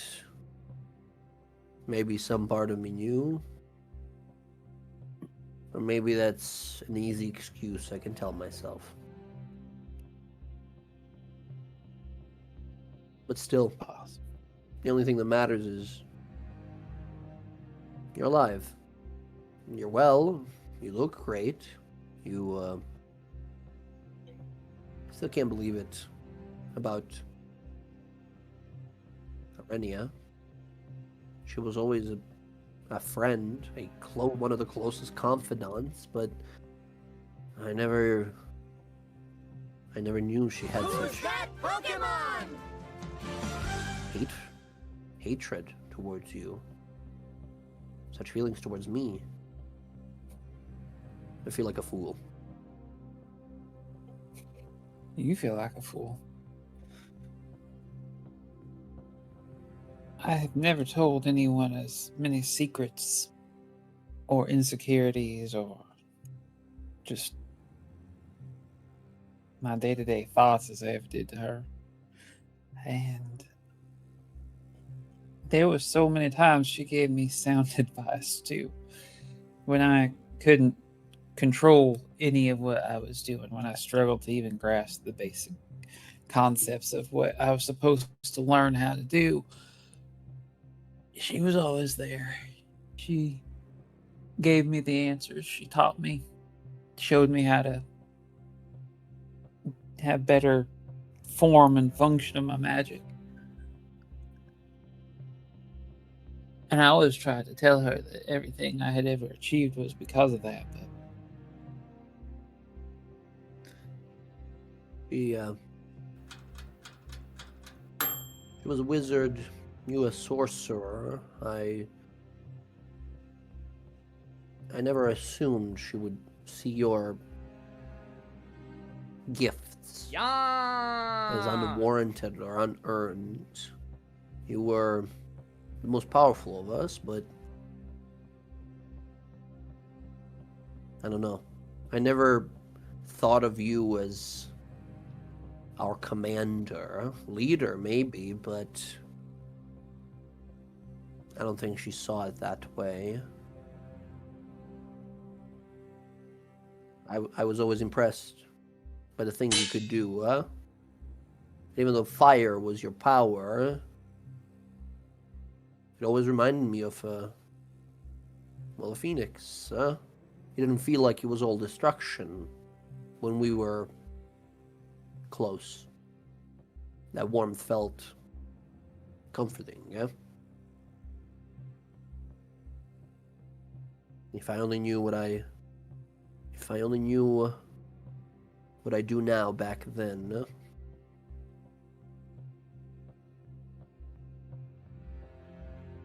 I am happy to see that you and your friends have carved your way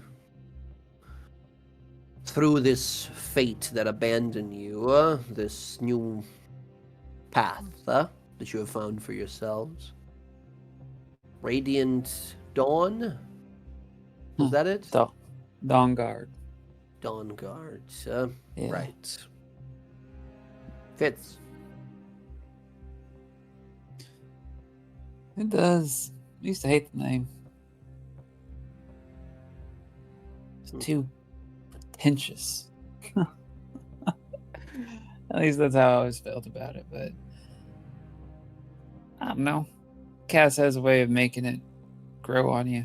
Both him and Bella, and the way they yammer on about it and proclaim it. You should have seen the early days of it when Bella had this fucking spear with a banner on it, and she'd stand atop every enemy we killed. She'd wave it around like some fucking soldier on a field of battle.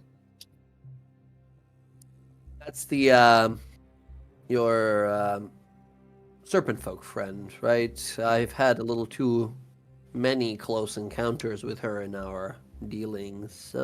Seems deadly.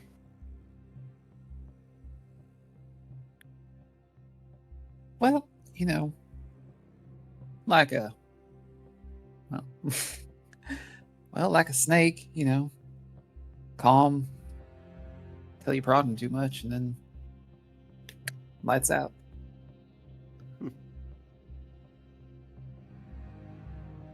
Listen, Sky. Hmm?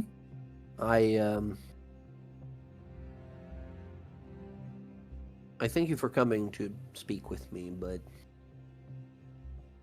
I'm gonna be here for a very long time, if not the rest of my life. For all the things we did.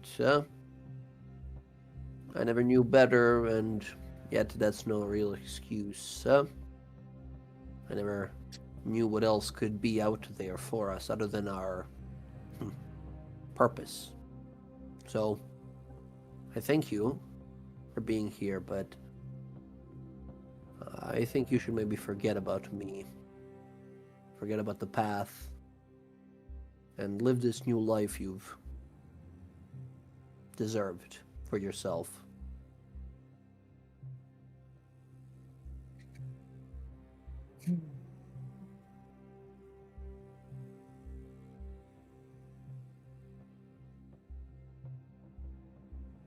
I can't say that there's a chance of you getting out of here anytime soon.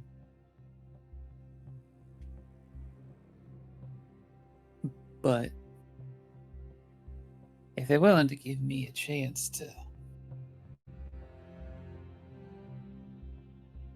in some small way, make up for everything I did, and let's not mince words here, I arguably did, I think, hands down, probably the worst things out of all of us. You were our, explosion mage.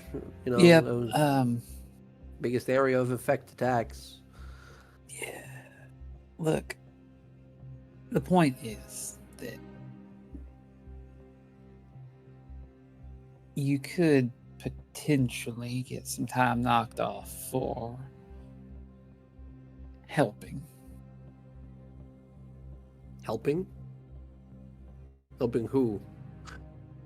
I don't know if you recall Anyone. our rap sheet as clearly as I do, but we've done very little helping in our long journey, our path. Yeah, and somehow in the span of 2 years, I've managed to help enough that I'm not behind the bars.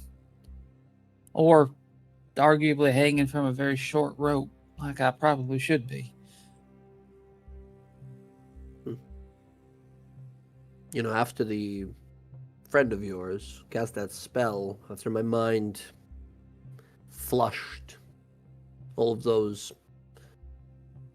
irregularities, those lies that were put in there,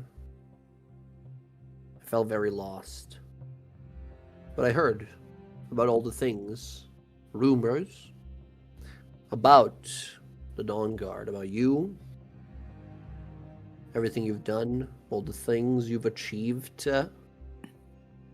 fighting dragons, slaying demons, fighting an entire invasion, battling in a war.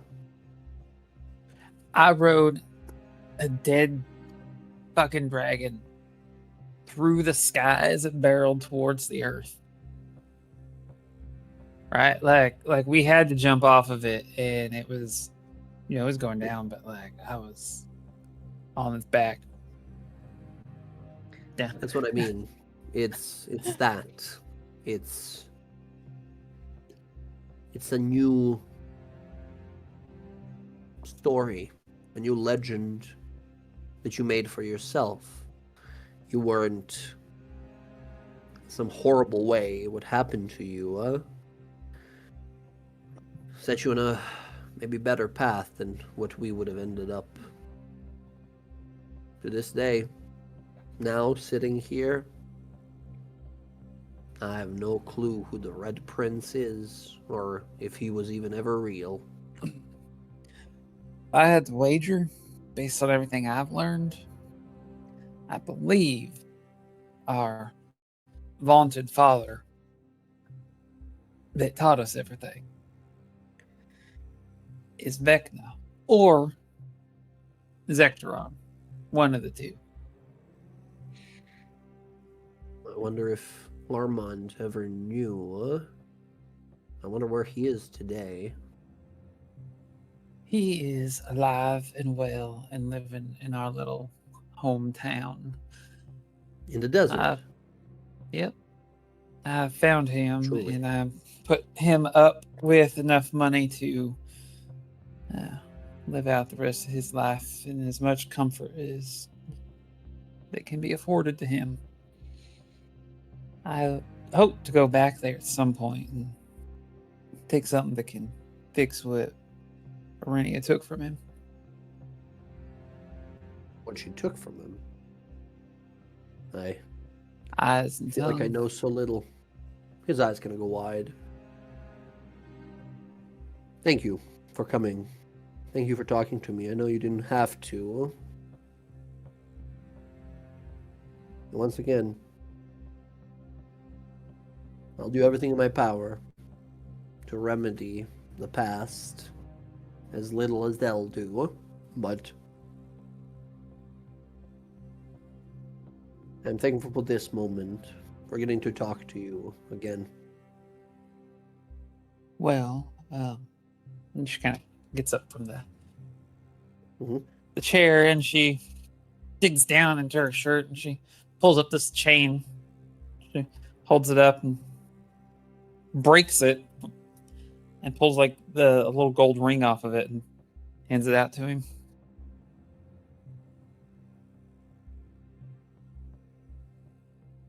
It's yours. Fine. Yeah. He sort of looks at it for some time, holding it, just sort of inspecting it. and you see a wave of sort of emotion held back, clutches onto it.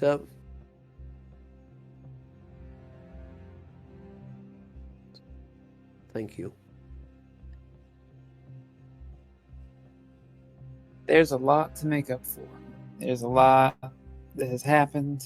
There is a lot of uncertainty ahead, but when you feel you are ready to maybe fix everything that Renia broke, that Ash tried to destroy, that the god of lies and secrets tried to keep from us, and that, an old fucking crazy man decided that we needed to die to fuel his desires. When you feel like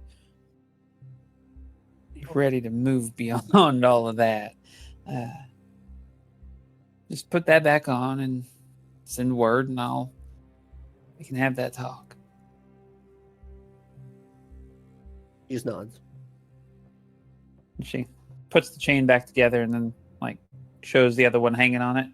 Still got mine too. But for the He just time sort of being, looks down, kind of lost in thought for a moment after that, and just nods to you. Very well. I won't fail you again. well, I mean, everybody deserves a second chance, right? I So- suppose. I'm gonna go now. I'll send some things from time to time to just kind of help with this situation down here. Books or, of the like. Very well. Thank you. You're welcome. She kind of turns and she leaves. He stands there for a while, just clutching onto the ring, just kind of looking at it. Before he sort of sits back down himself as you walk your way down. Stella Latimer yelling at you that you stole her eye. You leave the prison behind. You step outside and go about your life. Some things happen in between, but about a month or so after the beginning of our sort of downtime here, Sky, you find yourself in Western. You're walking about, you're back at the home base. Once again, reminder, friends, we have a house in Western we got for all the hard work we did back in Turst Fields and all that.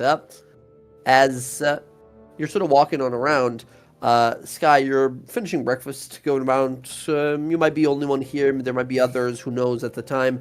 But there's a knock on the door. You walk on over, pop it open, and immediately in your face is a golden symbol of scales of justice upon a fine, long, white and gold robe. A woman with a finely sort of braided hair, multiple braids that roll down, short kind of cut. A golden glow to her eyes, a holy sort of censer at her side. You see standing in front of you is the High Priestess, Enrel Autumnsense, the very same one who told you, don't show your face around here anymore until you prove yourself worthy of forgiveness in the eyes of the lawbearer. You see a small retinue of priests with her. All right, look, I just want to say, I didn't fucking go near the temple, okay? I've been here all night. I just had breakfast. I didn't... Skyleth, I am here on the behalf of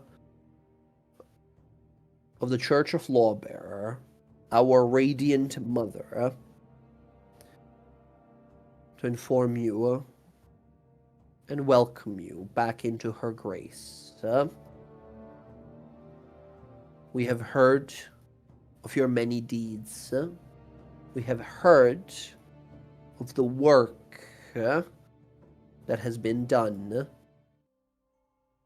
We have heard of the justice you have called for For those even more villainous,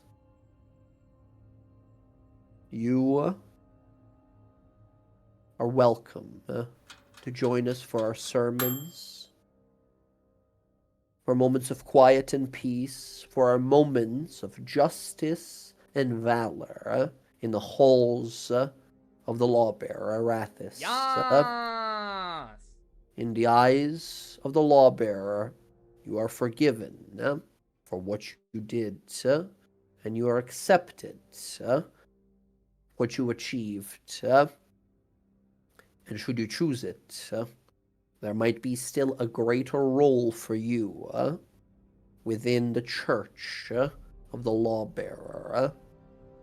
As someone of your skill could prove a weapon of judgment, of balance, and justice, unlike any other. Do you accept?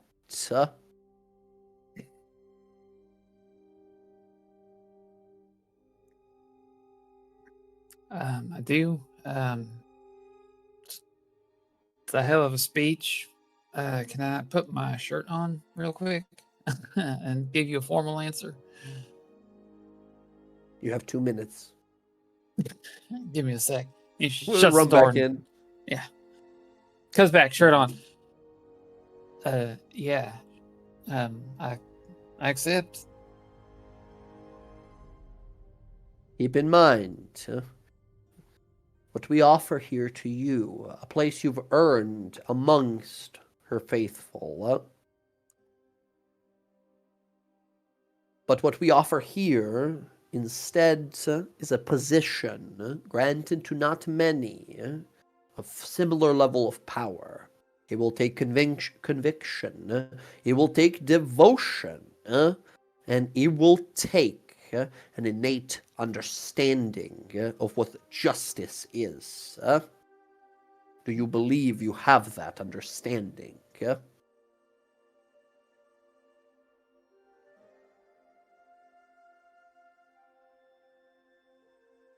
Probably better than most.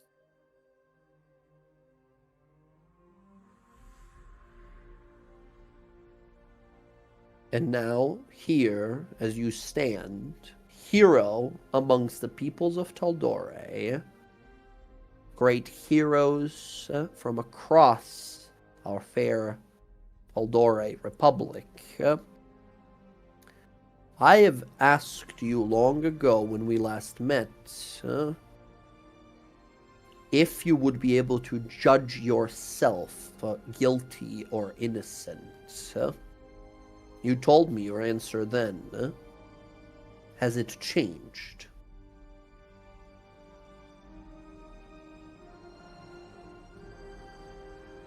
No?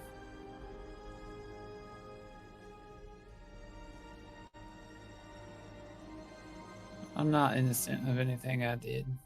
I did it willingly for what I believed in at the time.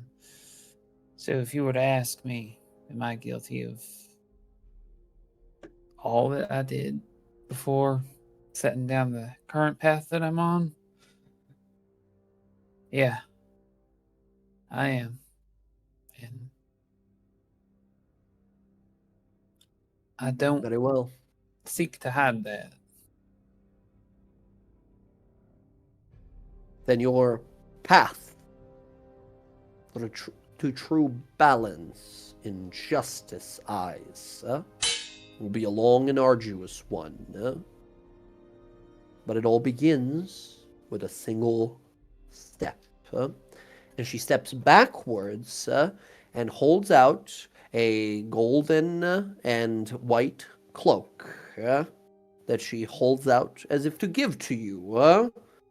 Should you take that first step into the sort of embrace of the lawbearer in some sort of service to the church of theirs.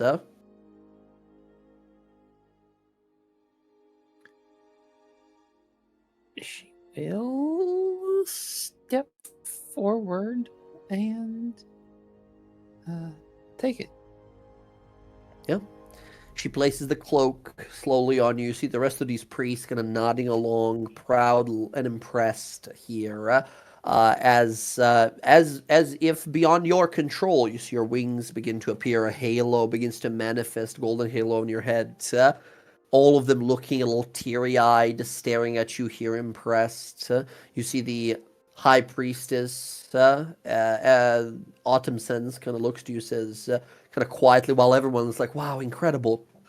She leans in and very quietly says, I know you lied. I know you reached out to the High Cleric in Iman. It's all right. It's forgiven at this point. I know I even though I told you not to, it's all right.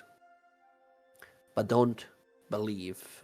You will not be lectured about the importance of truth during one of our sermons. I mean, we were about to fight a bunch of people, and it seemed, the only ones that could help us. So, like a white lie, right? I don't want to hurt anybody's feelings, but kind of had to do it. It seems to be all right in the eyes of the lawbearer, so I will not pursue any further resolution.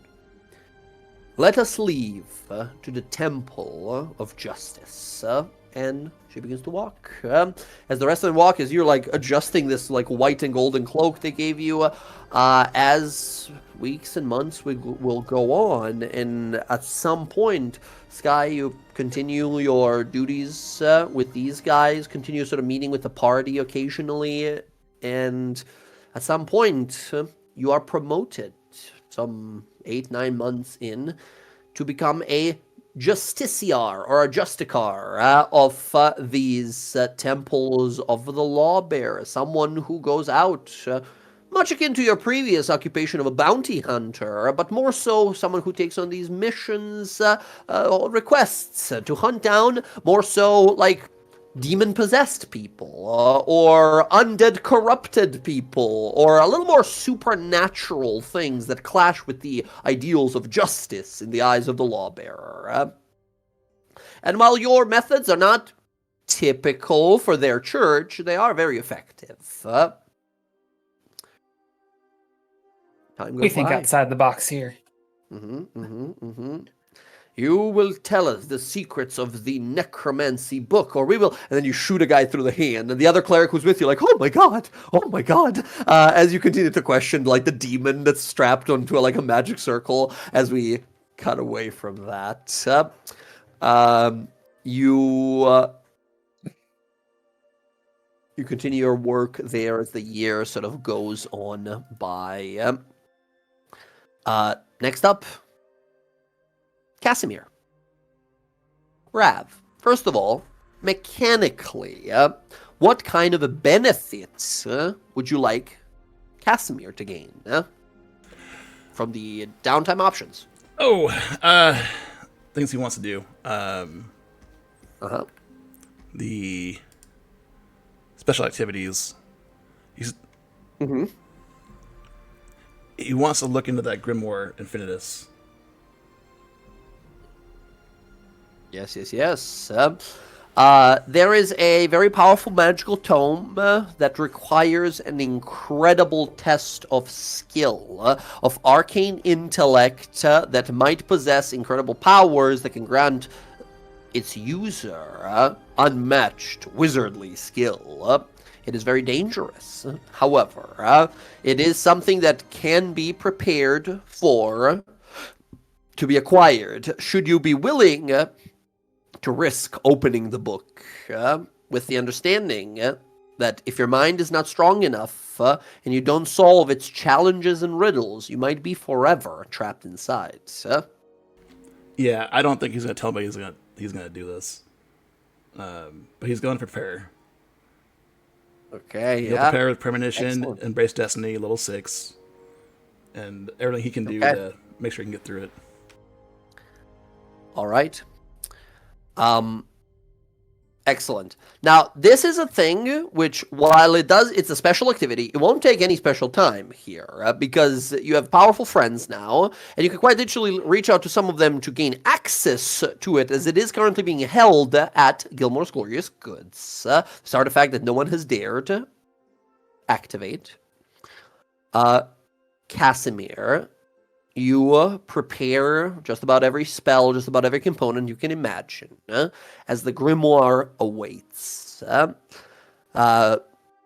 Sean Gilmore prepares the circle, magical protections, all the abjurations, the book sitting on a pedestal in the middle. He says, all right, friend, best of luck to you. Just keep in mind, you signed a waiver. Casimir signs a waiver. If this goes south, tell my friends I love them. He looks a little kind of like, taken aback and surprised, and kind of nods with a smile, says, very well, friend. This is a huge risk you are taking, but a man like you, an intellectual, must have some great purpose for this thing that only it might be able to achieve. So, I cross my fingers and wish you best. As Casimir, you chant the magical words and then disappear. All right, Rav, I need you to make 6 intelligence saving throws back to back. I need you to roll these rolls and not get below a 20 on any of them.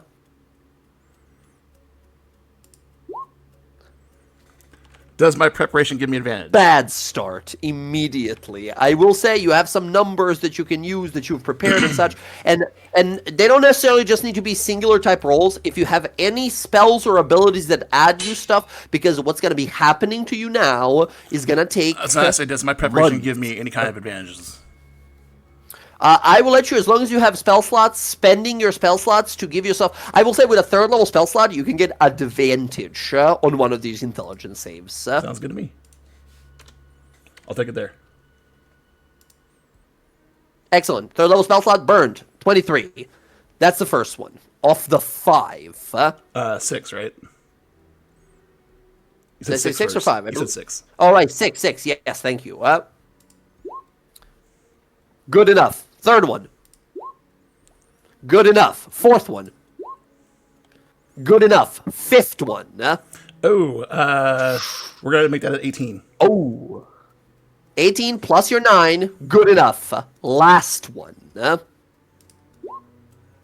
Most important one. Oh, my God.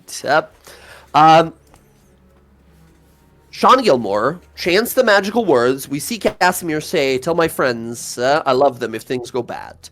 You open the grimoire. Pages go unswirling. All the blank pages of it begin to ignite with magical text appearing on it. Your mind is almost shattered by the arcane propulsion of pressure and energy that reaches for you out of this book. And in a blink of an eye, as the flash of light happens, Casimir disappears. Sean Gilmore looks around to Sherry, his assistant, says, well, he's on his path now. No one else has returned, so we really don't know how long... The book flashes, the pages swirl wildly, and stepping out from it, Casimir, with the understanding that you have spent 10 years in this book, in what were hundreds upon hundreds of labyrinthine rooms filled with arcane puzzles, magical constructs that attempted to obliterate you every single day, and days upon days of being pursued by a Arcane Devastator, which was this gigantic golem orb that would just roll around from room to room with a bunch of like mechanical arms chasing after you, negating magic in every single room until about 4 years in you destroyed it, trapping it in a different room, until finally finding this book that you're now holding in your hands inside of the actual multiple hundreds of demiplanes that have built into the actual tome itself. Casimir, you look physically different. 10 years have gone by, you look a little different. No time has gone by for your body here, right? You look and feel the same age and everything, but you have spent 10 years inside of that book before solving its every last puzzle, claiming the Grimoire Infinitus for yourself. You step out once again. It feels for you, and it has been 10 years, except the whole place inside of the book is a suspended time chamber, right? As you reappear inside here. Gilmore looks stunned and surprised, like, "Oh, my friend, you're back already." How long What has it happened? gone? I've been gone for. It's been like 10 years. How long have you got? What, my friend? You speak as if confused. It has been mere moments. You disappeared less than a minute ago. He sort of looks to Sherry, looks to you, kind of confused, like, "What are you talking about?" So my friends haven't moved on. Moved on? What? You are confused, my friend. It is... No, everything is... it's been less than a minute, Time is different in there, apparently. Ooh. But I'm back. I'm back. As you look upon the tome here... Casimir, congratulations with your... What could have been, by the way, the end of Casimir. We could have never seen him again, right? As Casimir, you have found dusty bone remains of many other wizards who tried this before you on a bunch of different levels, right? Of this, like, 200-room fucking demiplane spellbook. As Casimir, this is your reward. Yours to behold is Grimoire Infinitus. This is a legendary artifact item, and because you went in there and solved its mysteries, you, rather than getting it in its dormant state, get it immediately in its awakened state, which is the second of the 3 possible steps of power. First of all, it counts as a spellbook, and it has all of those spells already in there. Now, as you're flipping through it, you see a bunch of these spells. All of those spells that you see in there, you can add to your spellbook. Additionally, you can use it as a grimoire, and when you prepare spells, you can prepare one additional one. Additionally, you can spend an hour performing a ritual in which you merge another spellbook into this grimoire. Once completed, all spells from the merged spellbook are transferred into the grimoire. And finally, when awakened, it gives you the following abilities. You can now prepare one additional spell when preparing your spells daily, up to 2 total. And then, while you have this spellbook on your person, you have advantage on saving throws against spells and magical effects. Sweet. It does require attunement. Can you bring the spellbook back up? I lost a pop out. If you want to find it, it is in the handouts folder, magic item subfolder, artifacts and legendary. You'll see it at the bottom. Grimoire Infinitus. Oh, sweet, thank you. Perfect. Bring it over here. Which is a wild experience. That's a kind of an adventure, solo adventure that wizards go on. I was in a time chamber for 10 years doing magical puzzles and being chased by robots. I was sweating. Yeah. Whew, that And recently, 19. at least with 19. my rolls lately, yeah, I was sweating it. Hey, we got it, baby. right. Excellent. So first thing that Casimir's takes gonna do- 1 minute of your downtime. What would you like to do with the rest of your Well, year? first thing Casimir's gonna do, he's gonna put his spellbook in this one, and then he's going to remove all the necromancy spells. Okay, sure. Understood. Yep. Excellent. Casimir, this is a infinite spell book. In the future, if you just get spell books, put them in there, your library expands infinitely. Yeah. Awesome. The Okay. perfect wizardly artifacts. Yeah. All right. What about anything else you wanted to achieve that year? He wants to visit Ash. Other than probably therapy, right? You're a little like out of it after Yeah. that. He'll have to talk with his friends, and then Yeah. he will. You guys saw Casimir that morning be like, I have something to take care of. And he shows back up, a little shaky, a little twitchy, like he went through something that afternoon, right? Yeah.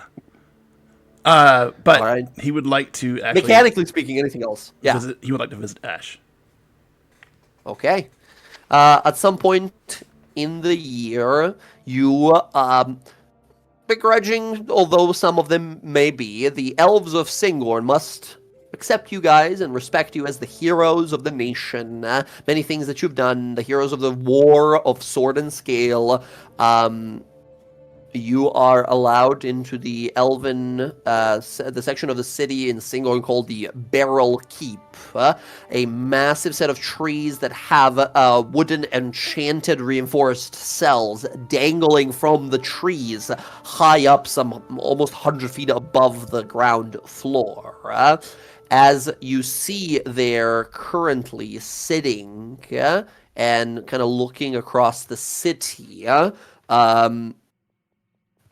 sorry, like standing and kind of arms crossed, looking across the city there, not facing you as you're kind of behind her, as you climb the massive staircase that leads up the side, you see Ash. Without seeing you, she starts speaking, as if already knowing that you've approached. She's looking on out, says, what a shit show. What a wonderful plan. What an easy way to become powerful, and this is where I end up. What greatness could have been. But that's what happens when you stop being useful to a wizard more powerful than yourself. I think I the fact suppose. that you base your worth off another person you think owns you or controls you is problematic. You already put yourself in that corner. And what, you're free? You get to make your decisions? Please, both of us know that's not true. Fighting to make it true. That's not why I'm here. You and I, we were wronged. But I have something for you. What? Brought me a gift? Casper's not going to say anything.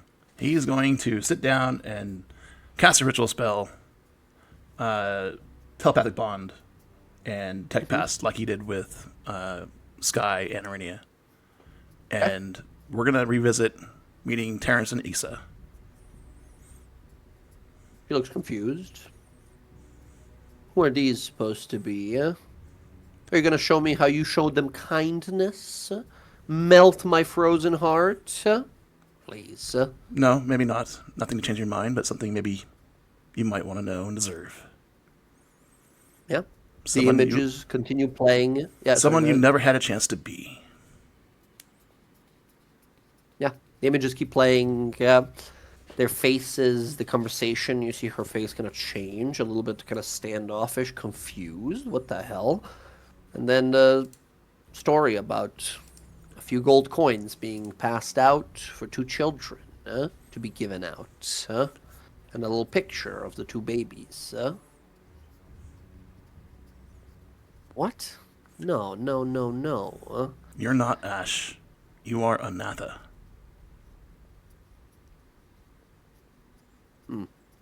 I think I prefer Ash. Why are you showing me this? Why does it matter where we came from? Thought you deserved to know, that's all. And you? She turns towards you finally and says, now that you know, do you feel more free for it? Do you feel, what, more complete for it? I do. It also shows me what I'm fighting against, so people don't end up like us. Like us? Don't give me that bullshit. You and I are the only people that matter. The rest of your friends, too. People who go out on a cliff's edge in the middle of a storm and take a leap into the choppy waters below. And we're the rare few that land in the water and not on the sharp rocks in the reef. We're the people who risk it all. Because we understand the only thing that controls this world is power. You have it. I have it. As hampered as it might be in this little bird cage. Your friends too. One day, greater evil than I and you and all of the world will rise. And you know who's going to stop it? Or fail to stop it? People like us. The only ones that matter. Spare me your preachings. Common folk, magicless folk. They're nothing but insects, accidentally crushed by a heavy boot beyond their understanding. That's such limited thinking. Those magicless, broken, weak people you see, they are why we are alive. We're alive because we fought tooth and nail. When you fled from Zaktaran, did you do it through your fists and claws, your horns? No. You were clever. You used your magic and attempted to kill him. No, Still remember I didn't. the day he showed up.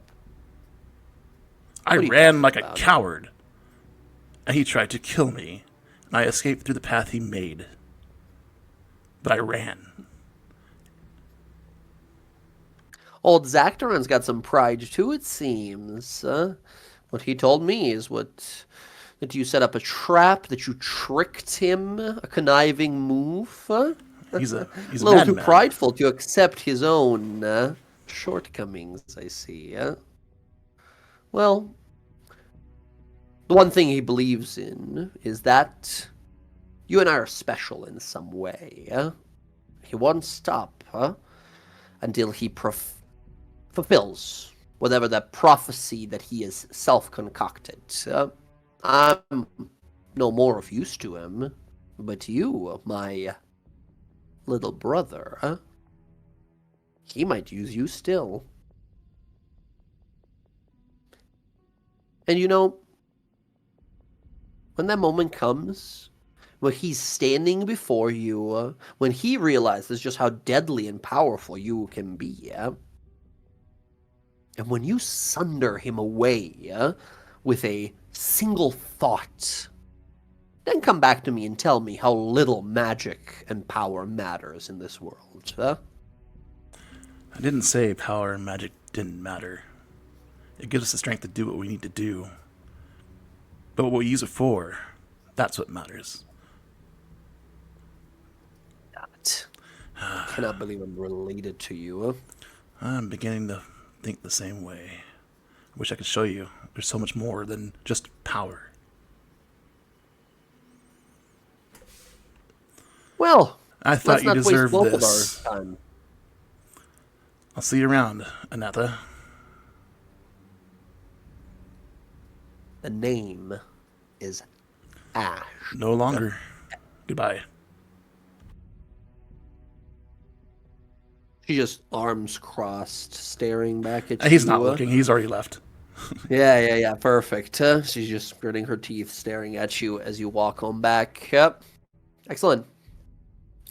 About 4 months into the downtime, Casimir, you are walking through the erudite quarter of Iman. There's a meeting you've been summoned to by the Arcanist Allura Visoran, asking for your presence, pleading that you show up As you are kind of moving on through, you're wearing some fine robes on you and such. The Arcane Grimoire now at your side.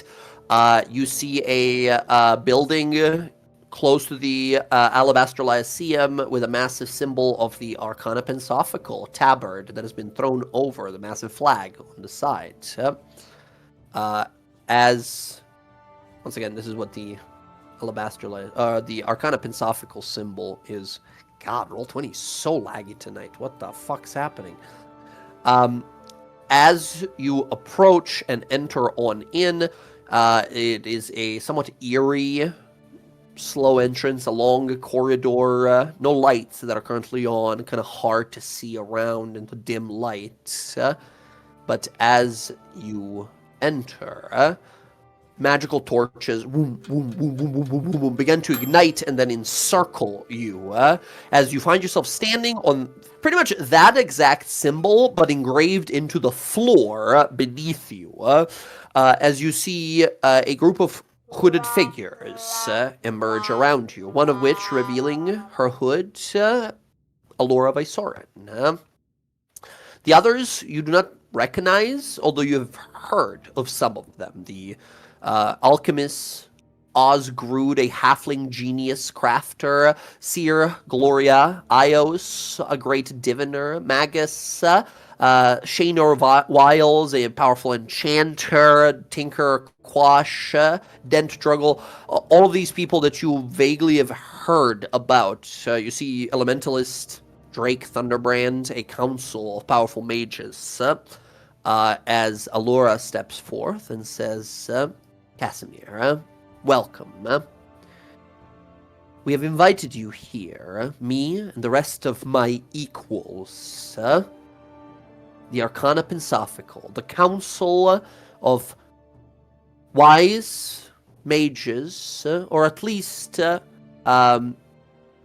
people willing to do what is right for the weave, for the magic of this world, to keep it right, to keep it out of hands of those who would misuse it.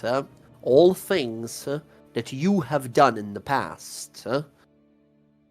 With your current, past, and possibly even future deeds, with everything behind you now, all the greatness you have bestowed upon this world, using your arcane gifts and difficult-to-earn skills, I and my equals in Arcana Pensophical invite you cordially to join us and become an Archmage of the Arcana Pensophical.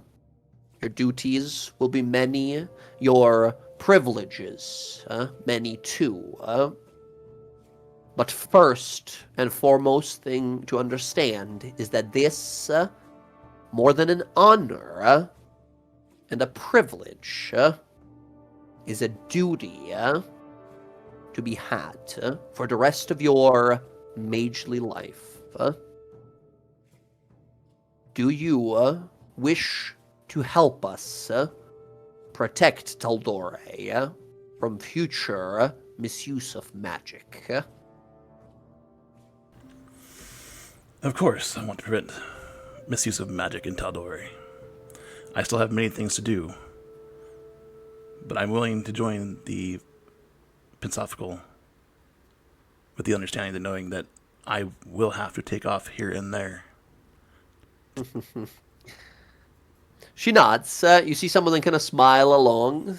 You see a very old for an elf, even. This sort of like used to be like brownish blonde hair turning gray. Enchanter Urek Windkeeper, the founder of Arcana Pensophical, ancient Archmage. He looks on over to you and smiles, says, "Dear boy, I have spent hundreds of years doing best I can to help new practitioners of magic see the true path. And even to this day, something truly inexplicable and complicated happens that causes me to go off on an in an equally inexplicable adventure with some old associates of mine. This job has no desk, no office. It is more so a gathering of equals that can be called to duty when the world needs us greatly. So worry not. All the freedom you will have. Don't mistake Alora's example. And Alora kind of like smiles and kind of like shyly kind of looks down a bit and says, don't mistake Alora's example of duty as what we do here. Alora is a member of the Tal'dorei Council, the government of the Republic, but she's also a member of our secret society.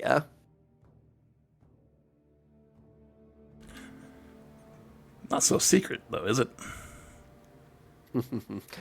Less so secret, I suppose, as I'm sure some of our members would like it to be, but we are here to be called to arms, to defend, to abjure and evoke all magic we can to keep Tal'dorei safe. All of Tal'dorei? All of Tal'dorei, From the southern edges, where even the most tyrannical members of the Iron Authority exist, to the far northern reaches, to my people's sister city of Lyrengorn, and the tundras beyond it.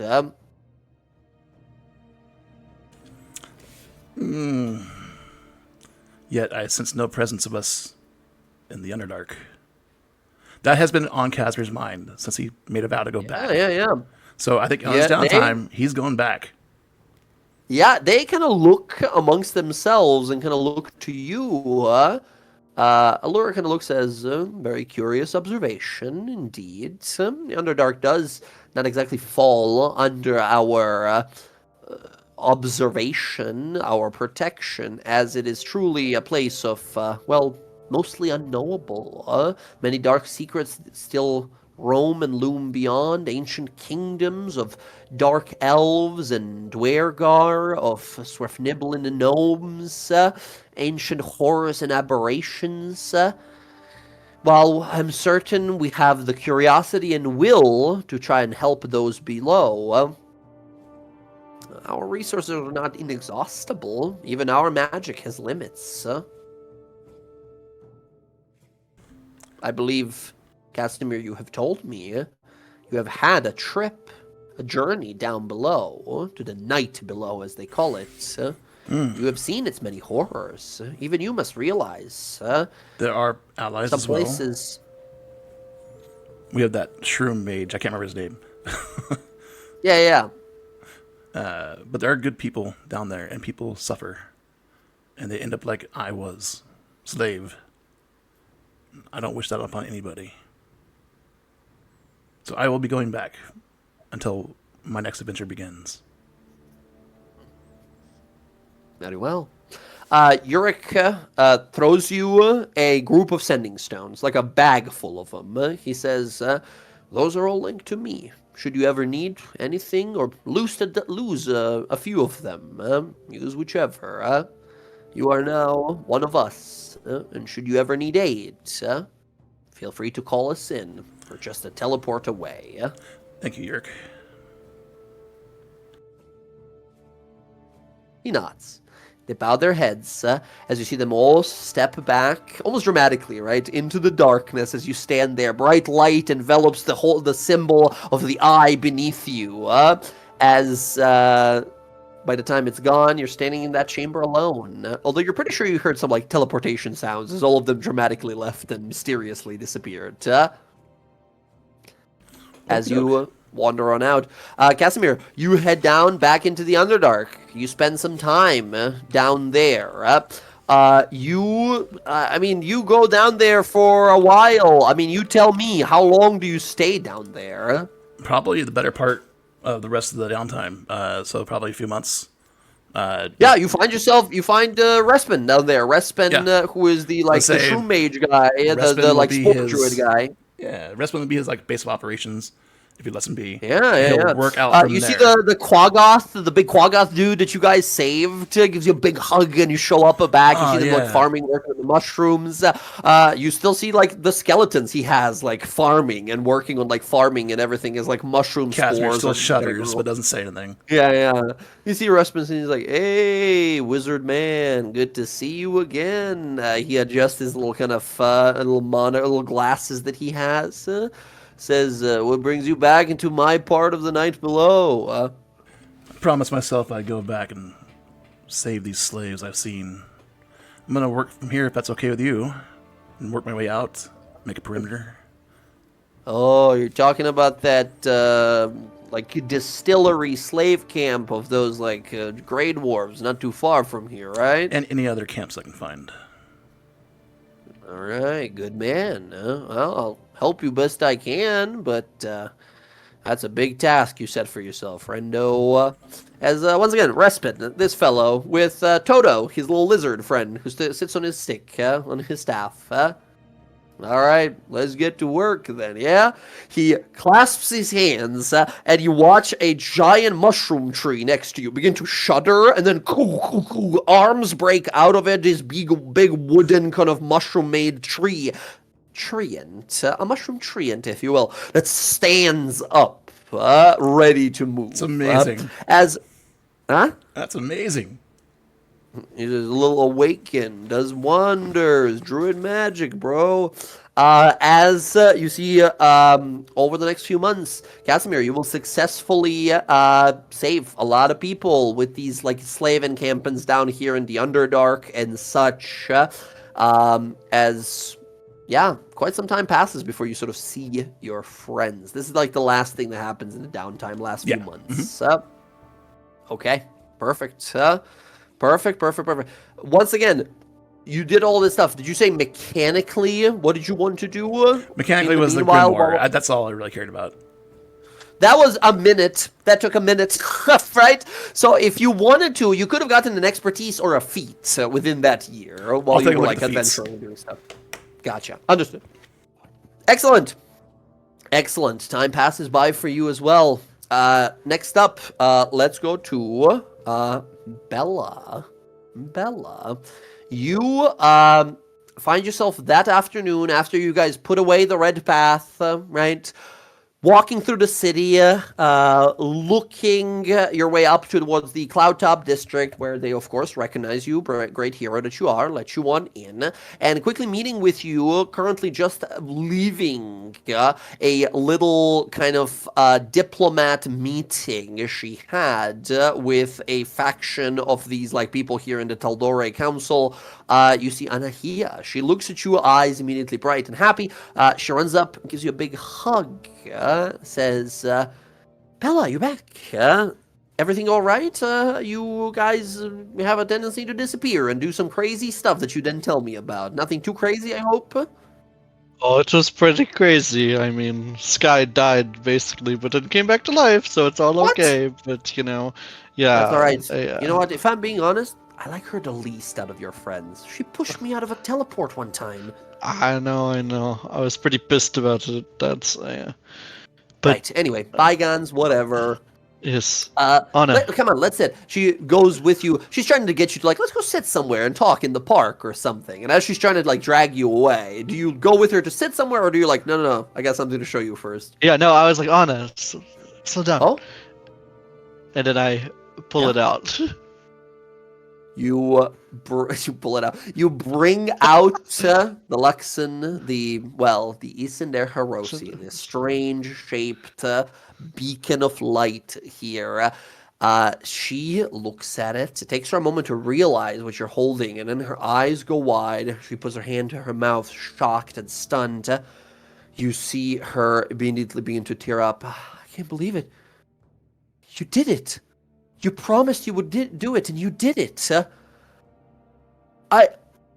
How? What happened? She looks around like, are we okay showing this around? Where's the people that took it and everything that happened? What? How did you do it? When? Me and Gwyneth are behind bars. Yeah. That's so... I can't believe it, sir.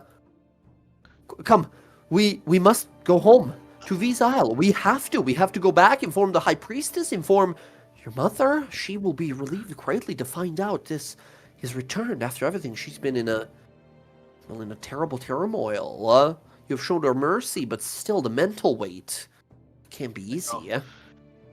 And I want to return home as well.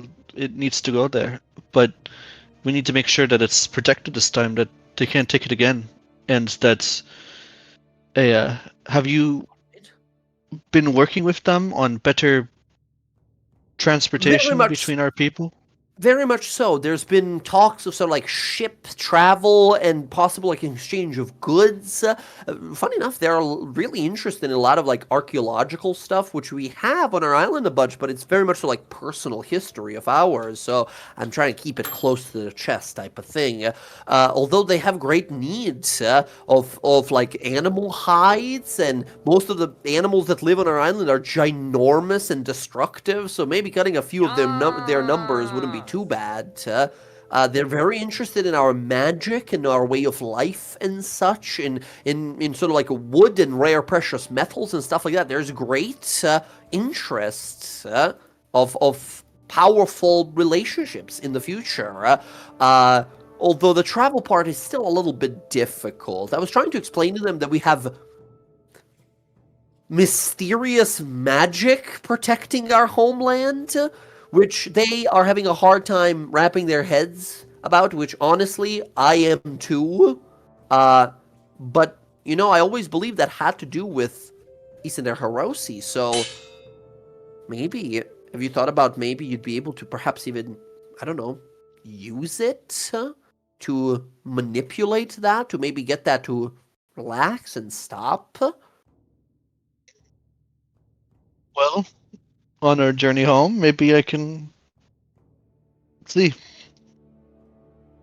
All right, I'll charter a ship immediately, Your Highness. Bella laughs at that. Yeah, she quickly moves and prepares as a sort of advisor to you. You're as if a sister, right? As basically a sister, and now a royal advisor. She prepares a trip, and we cut to about a week and a half later as we see a massive sailing ship moving its way towards Visa Isle. Dark storm gathers above. Lightning blasting whirlpools gathering in the distance here. But as you approach here, Bella, you feel it within Isender Hiroshi, an energy pulses.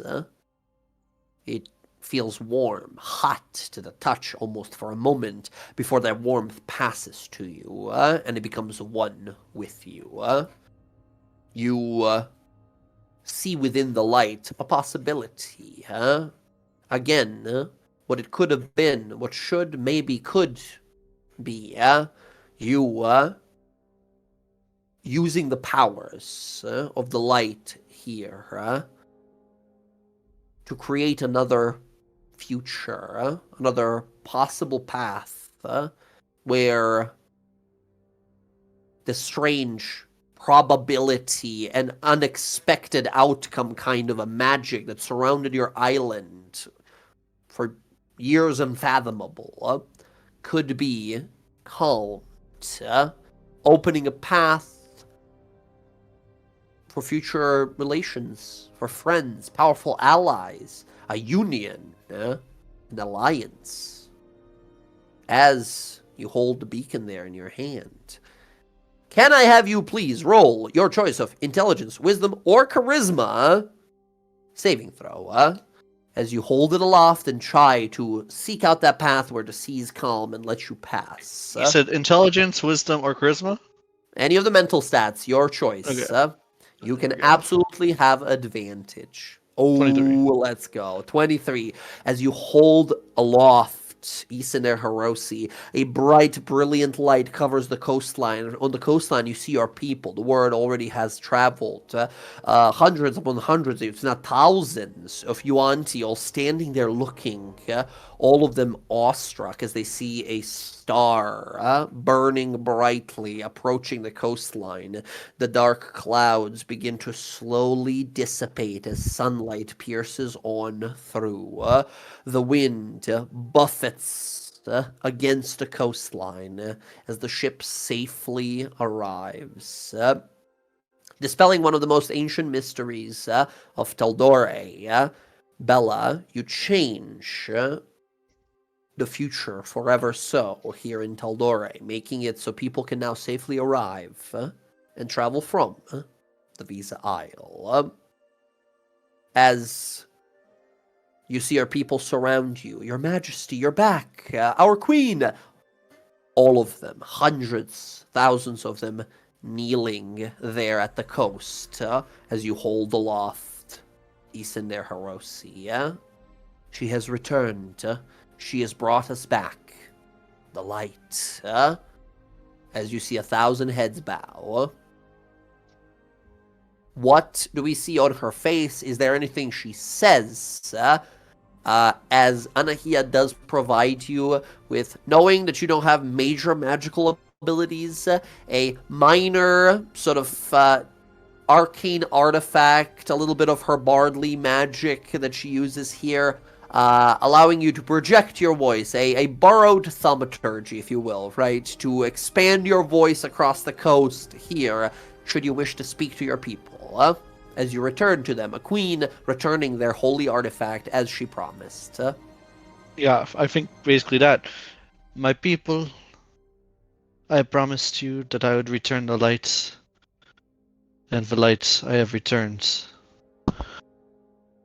To protect our people and guide us into a future not marred by our past, but something new and grand together.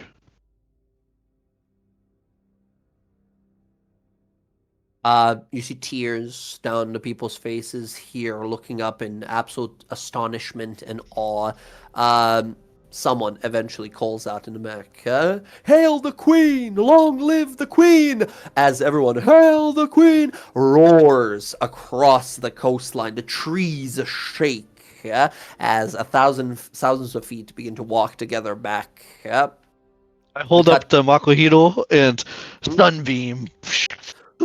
Sunbeam shoots up above fucking Skybeam, as in one hand Isaner Hiroshi, in the other the Makohiro with the Sunbeam shooting up.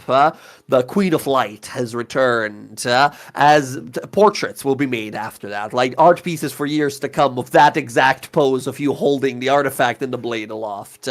As you return, we cut to about a few hours later, as you see Suhis, the High Priestess, that you have left kind of in charge, like pseudo in charge, like as a sort of vassal while you're like away, basically. She bows her head to you deeply. Our queen returned with a promise accomplished. She gestures to you the pedestal above the throne chair where Isander Hiroshi used to sit. The very same one you saw as Ash plucked it from year and a half ago or something. It's been a while at this point. As you return it to its pedestal, this powerful energy of light coursing through you, filling your every moment and thought momentarily, as you turn back and you see the high guardian, the serpent warden, you see the high priestess, the master of the arcana. All of these who will be your like counsel and advisors in years to come bow their heads to you as you sit on your throne. As you sit there looking to your people, there's a powerful sense of accomplishment. You left home a wayward, adventurous spirit who just wanted to see what there is to this world, what more you can find, and you've returned now bringing them hope back. As the door to the throne chamber opens, you see with the help of your mother and some of the guards, seemingly awoken moment ago from his coma, as you returned the beacon there, you see there your father, previously King Suktla Zaksisha, who smiles, much like he did right before you brought him down in that duel, curing him of that light craze or corruption that was slowly starting to corrode his mind. Your father looks to you and bows his head to his queen. As you see your father. He just bows his head and nods. I will go and hug my mother and father.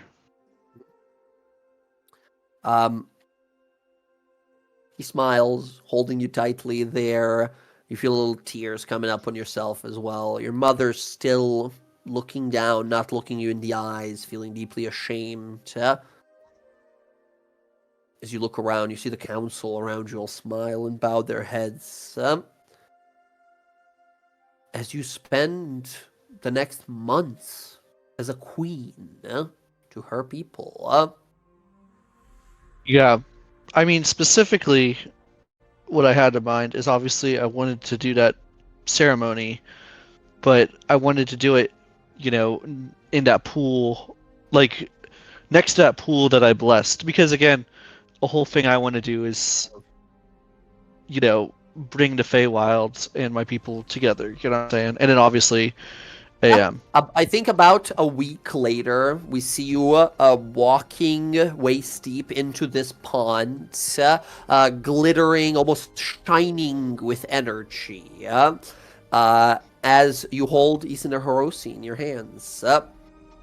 And as you do, you begin to chant the words, focusing to yourself, calling upon the power of the light here. As we see the light begin to emerge from the pool itself, and as you close your eyes and focus to yourself and speak the words here, as the priestess, the high priestess Suhis, blesses this ceremony here, calling upon new friendships and new bonds to be formed. Bella, you feel a pair of hands clasps yours, and as you open your eyes, you see emerging from the water there, you see Arethusa emerging from the water, clasping your hands and looking you in the eyes. As the Moon Mistress smiles to you, beautiful as you remember her, she holds your hands there as a swirling, watery Fey portal begins to open, and you see a group of Fey, pixies and sprites, satyrs that come on through, little bunnies in tiny little tuxedos with little unicorn horns on, a wisecracking owl of multi-feathered display that flies on through, as all manner of Fey creatures begin to slowly enter and look at this place. People who have experienced that magical chaos and improbability a lot of their lives as well. As you see the Moon Mistress Arethusa smiles to you and says, I always knew you could do it. I watched every moment of the way. And I'm very happy for that chance meeting and the bond that we have formed. And as the ceremony finishes, she leans in to kiss you. Of course, I kiss back. You see people staring at this kind of in amazement and awe, tears, smiles, everyone. As a romantic embrace, one romantic moment of embrace after, you see a party is being thrown already, right? There is like a great banquet being prepared for this day as you are truly bound to the lights and bound to your people's story and past here. Bella, you are, for the lack of better explanation, kind of consecuted. You are an eternal being that might or maybe be reincarnated from now on, living within the light of Isender Hiroshi, right? As that's you. You're forever now. That's it. You're good. As the people celebrate here with you. You spend months ruling as a queen, and it takes a lot of paperwork. You realize, like, God, there's not a lot of like killing monsters and dragons anymore. I have to like tell people and decide who's right in noble disputes and find out if Anahia can approve a 5% discount if the metalwork is also included with the woodwork that month, right? It's a lot of those as well that you're like, oh, fuck. But still, you learn to be a wise queen as the months roll on. And I mean, I think her insight is nuts, you know? It's like +10 to her insight, and I think that's what she really is, you know, leaning on. Exactly. Very good. Very good. Now, I hate to bring it from this, like, deeply caring, powerful moment to, like, mechanically, what ability are you looking to get? Oh gosh. You have a year, right? You could do what you can kind of do what Cass did before. You can spend about 6 months to get that legendary action, right? Swing that big sword at people every once in a while. I would suggest not earn coin. I think you're good, right? It's just the queen. Hey, what's in the treasury? Now working with the fucking the treasury, as you realize, is not truly just yours. Because if you just take all of it, people will rebel eventually. You can, of course, spend. Yeah, you can spend a year as well to just get a feat instead, right? Feats can be powerful.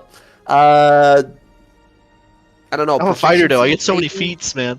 That's right. So, okay. Do you want to think on it for some time? Well, so I was curious if, like, so obviously I'm consecuted, I guess, you know, but I was curious if, like, mechanically I would get anything by doing that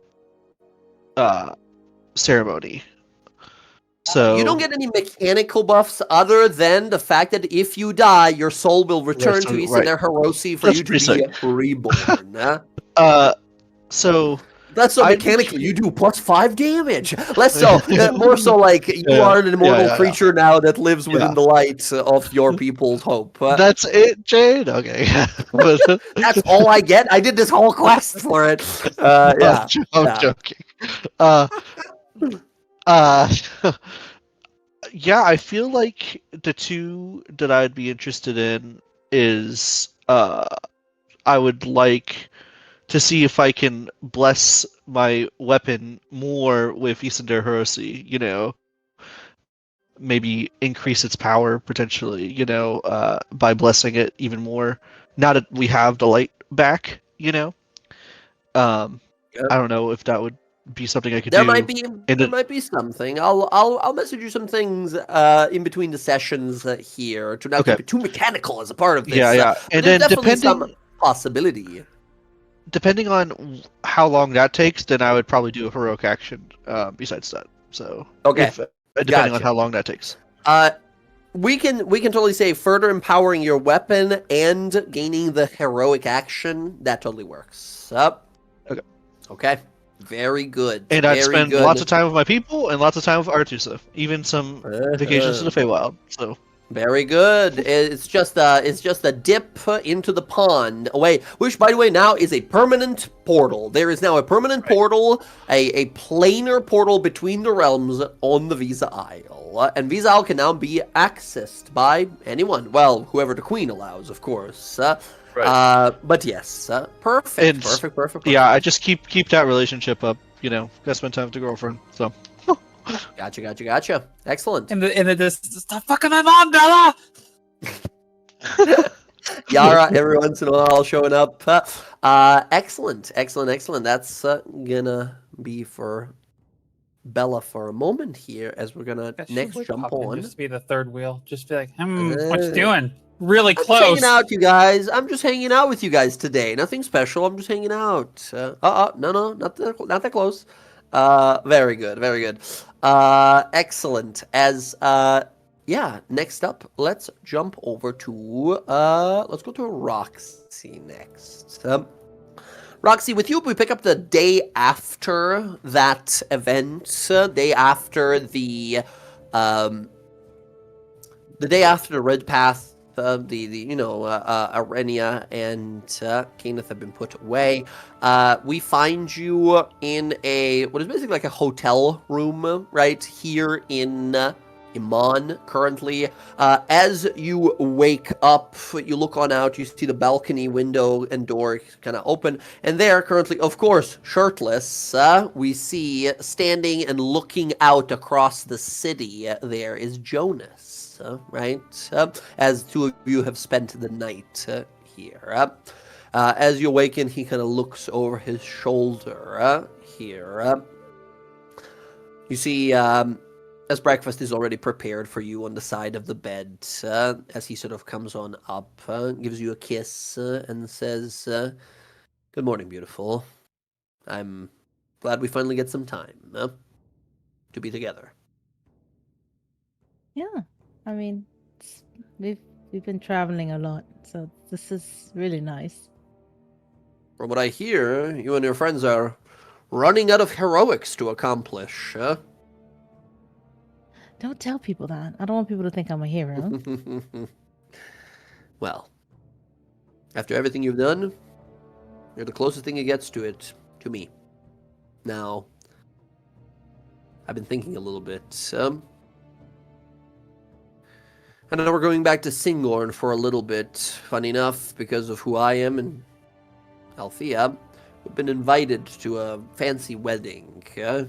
I understand that you'll be present perhaps as well as the heroes of the Republic are invited as well. I don't think we're invited. I think she specifically said she does not want us there. But I don't think Bryn gives a fuck. So we're still going anyway. Right. Well, I've used some of my family's connections to ensure that they understand just how important the heroes are. Apparently, the High Warden, Queen of all the Elves, said it should be all right. For everyone, even for even Sky to go there, because I heard they were gonna like throw her in the jail. Well, from what I understand, probably not too accepting, but should she show up as a +1 of strange, disguised, unfamiliar, unknown person, who's to say? All right. I can make a really good disguise. I'm sure you can.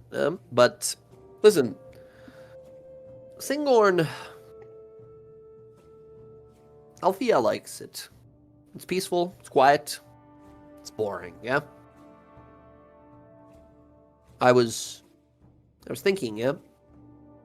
After all this time apart, and I know you have still many things from your past, things that happened to you, as he sort of runs his hand and fingers kind of down some of your scars, still there, visible. He says, I know there's things you can't quite put in the past yet. And I don't want you to ever think I would ever ask you to. In fact, I just hope whenever you need to truly obliterate someone, you would ask me to come along, yeah? I mean, of course. I mean, I was gonna actually ask you if you want to do some, recon to try to find my sister More than while we're in the happy. city. More than happy to help. Whatever you need. After all this time, I just want to spend as much time absorbing your presence, being with you. I've been meaning to ask you something, yeah? Okay. Maybe not now, maybe not today, maybe not tomorrow, but very soon. Sooner the better. I know I've talked about it and, discussed it, but we've never made it truly, official. So, Will you marry me? Truly, properly? I mean, yeah, I thought that was the whole point. We were gonna get married. Like, it was gonna be like a really big Yes, wedding and but whatnot. now we have finally time, is what I'm saying. Oh, yeah? you want to do Maybe it it's the now? time. Well, not maybe now. Like I said, maybe not tomorrow or today, but I would love to show how much you mean to me. I want to make it official. It's been, I figured, long enough time, and once we put down all the dirt bags that you need, the throats rent and cut, we find some time to maybe invite your friends. In fact, this wedding that your friends are going to, this priestess that is getting this priest that is marrying to the high warden, to the sort of the lord of the high general there, sort of got me thinking. Everything's always coming up. The world's always ending. There's another bullshit around every corner. So maybe we take the time we have and make the best of it. And the best time I've ever had was with you, I would love to get married. I mean, I don't even care if it's right now. We do it small. It doesn't have to be big. I just wanted to do it just to shove it in my mother's face. But, I'm happy to get married whenever. I have all the time in the world, And I to wait don't. for you. Well, sort of, right? You have an elven blood in you as well. And not like yours. So, All right. At any point. I have been hunting demons in the Underdark for a long time before being trapped down there in a pseudo space time thing, and then I've been hunting a evil turtle death mage cleric of a dragon goddess who worked under a tyrant dragon man. I've been very busy doing the killing part of the living, to experience the exciting living part of it. So the whole organization of the wedding, if you want it to be a big event, might be a little beyond my scope of understanding. Never really cared for the whole bills and gold pouches passed along, organizing of grand events and stuff like that. We might have to ask some of your friends to help. oh, of course. And the beauty is right after we get married, we're going to go right back to killing, but things as a couple, together. Hunting things together. The couple that kills together stays together. I think that's the right. saying I've heard. It is the saying, yeah. Very well, very well. I have a really long list here. Just going to go open the book. Just a bunch of names in there. I'm putting a lot of names in here. Putting a lot of names, so... Just adding to the list. I heard there's a deadly vigilante of sorts mentioned down in the lower city, and they say she is as deadly as she is breathtaking. You wouldn't happen to know anything about that, huh? Don't tell anyone. It's totally me. You're the only one who knows. Really? Well, you might have to look out. There might be another one showing up soon, making sure all kinds of scum and villainy is left as a warning to next who might approach. Oh, we can have like a rivalry. Like enemies to lovers, and no one has to know. We can write on the walls, almost like love poems to each other, made of the blood of these villainous drug dealers and abductors and all these foul, foul people. See, that's why we're getting married. See, you understand. Like, leave body parts as if secret clues for the guards to maybe sort of like confuse them, make him think it's like a bigger deal or something. She's gonna give him a hug and a kiss. See? This is why. This is why you have to marry me. He throws you onto the bed, and we cut to black, right? As you we jump on a little forward here as Roxy, about a month and a half later, you tell me here, Roxy, at one point in the year, do you guys go ahead and get hitched? At what point do you get married? Pokemon! Like towards the end of the year, middle of the year? Do you Yeah, go it would be- We have friends that are mages now. We can go married. You can get married anywhere on the fucking planet, right? I definitely would want to try to help. What my dad wanted was to find my sister and my mom before I got married, because I did want my dad to be happy with the whole situation. Yeah. I also want to try to like steal some brimstone in the city to try to help my dad make a sky ship out of his pirate ship. But did you brimstone? I think you said brimstone, like hellish brimstone. stones. Oh my No, god! whatever that stone shit is to make shit fly in the city. Yeah. Broomstone. Yes. Excellent. You, with your access and power and skill, yes, can definitely, as the wedding could be held on the flying ship at that point, as they work it into the ship, right? If you want to. Yeah, but I definitely want to try to find my sister and my mom in the city. That's definitely is your intention to go. Well, I was gonna say, is your intention to go after Declan, aka the Spiraling Shen, during this year? Not until I get with everyone and talk to them about it, because I don't know what it will happen in the city. Okay. I kind of want to get my sister and my mother out of danger before I go after him. I don't want there to be anything that he could hold it over me to stop me from killing him. So I definitely want to remove them. Okay. Excellent. To see how this goes, right? Because this is a big undertaking, right? Much like Casimir went into a book that could have ended his fucking life, this is going to be a big undertaking. We're not just talking you run in, stab a guy in the neck, and you run out. Victory. Trauma solved. That's not how trauma works, unfortunately, right? This is a criminal organization you're trying to take out. Quite literally, right? He is the chief and head of it in the moment.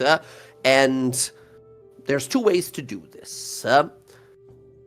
At first, I imagine you want to gather information, find out where your sister is and what he has done to her, correct?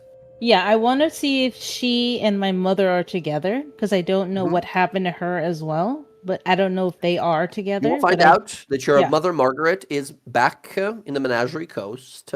She is running the shop by herself. She is She was under impression that both of her daughters might have been dead after your sister disappeared some years ago. Yeah, then if I know that, then I would just focus on getting Belle back. Okay. Looking for your sister, Isabel, will take some time.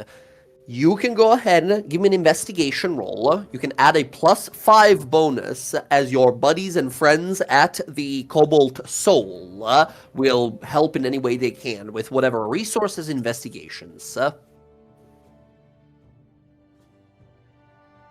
31. Nice. For a total of 36.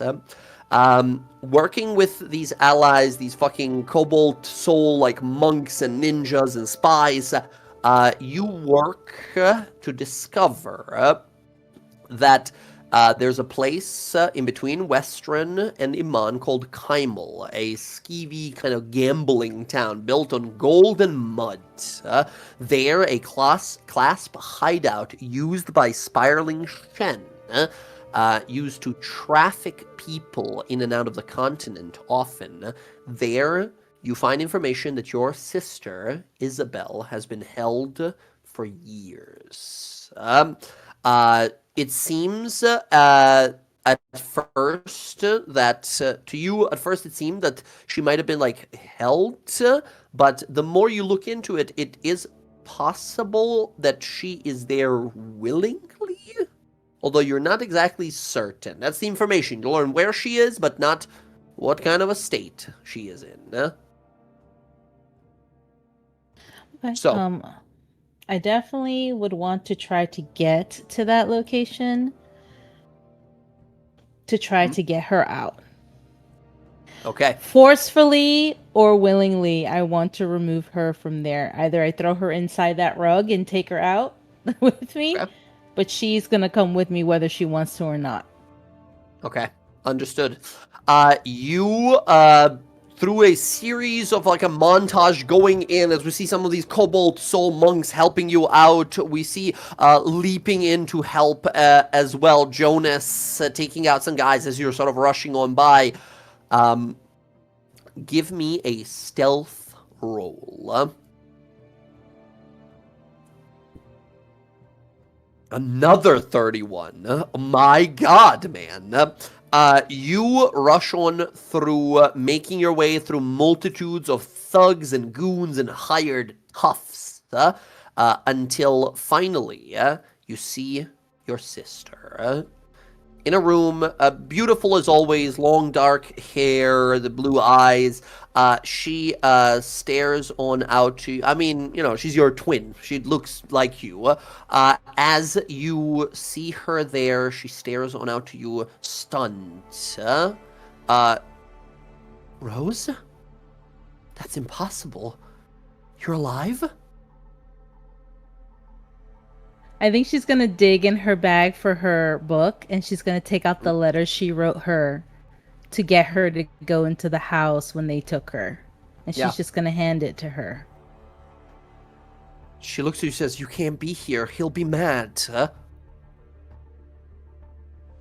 Did they make you write that letter? She looks at you with a both apologetic look, not a guilty look necessarily, but apologetic look, that, and she shakes her head and says, "I can't. My son and daughter. If I do anything, he'll hurt them."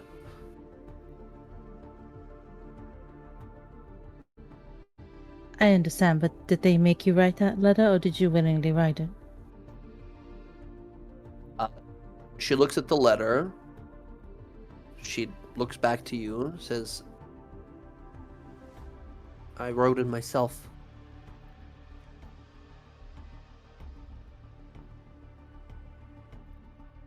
You know, you and me used to be really close when we were 7. And then things changed. And you constantly gave olive branches. And like a fool, I always took them, hoping to get back what we were. Did you know that that olive branch right there would destroy my life forever?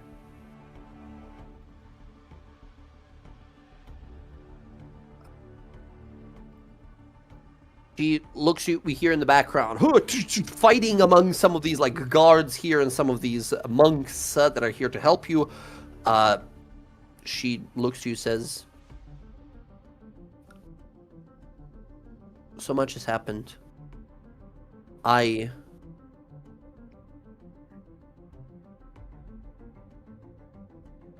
could tell you that I had no choice. That would be a lie, but I could tell you that I never truly knew who I fell in love with and what kind of a man he was and what he would do to people I loved. That would be the truth. Are your children in this building?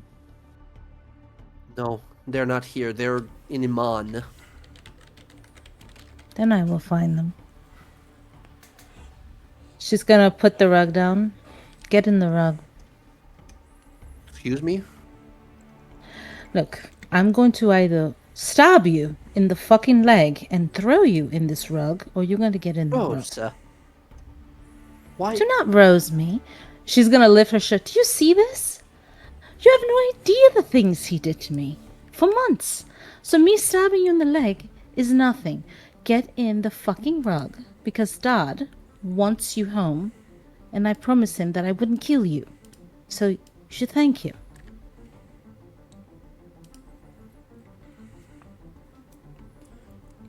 I knew he wasn't an angel.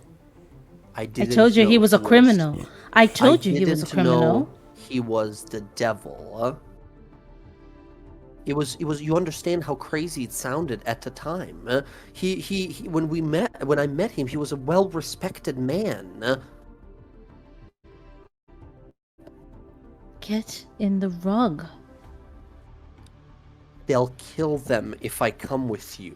They will not kill anyone. He's not going to kill your children.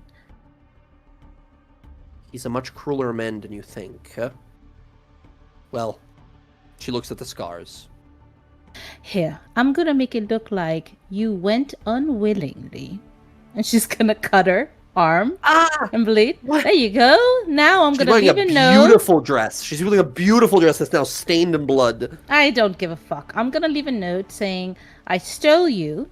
That way they don't think that you left willingly. And your children will be fine.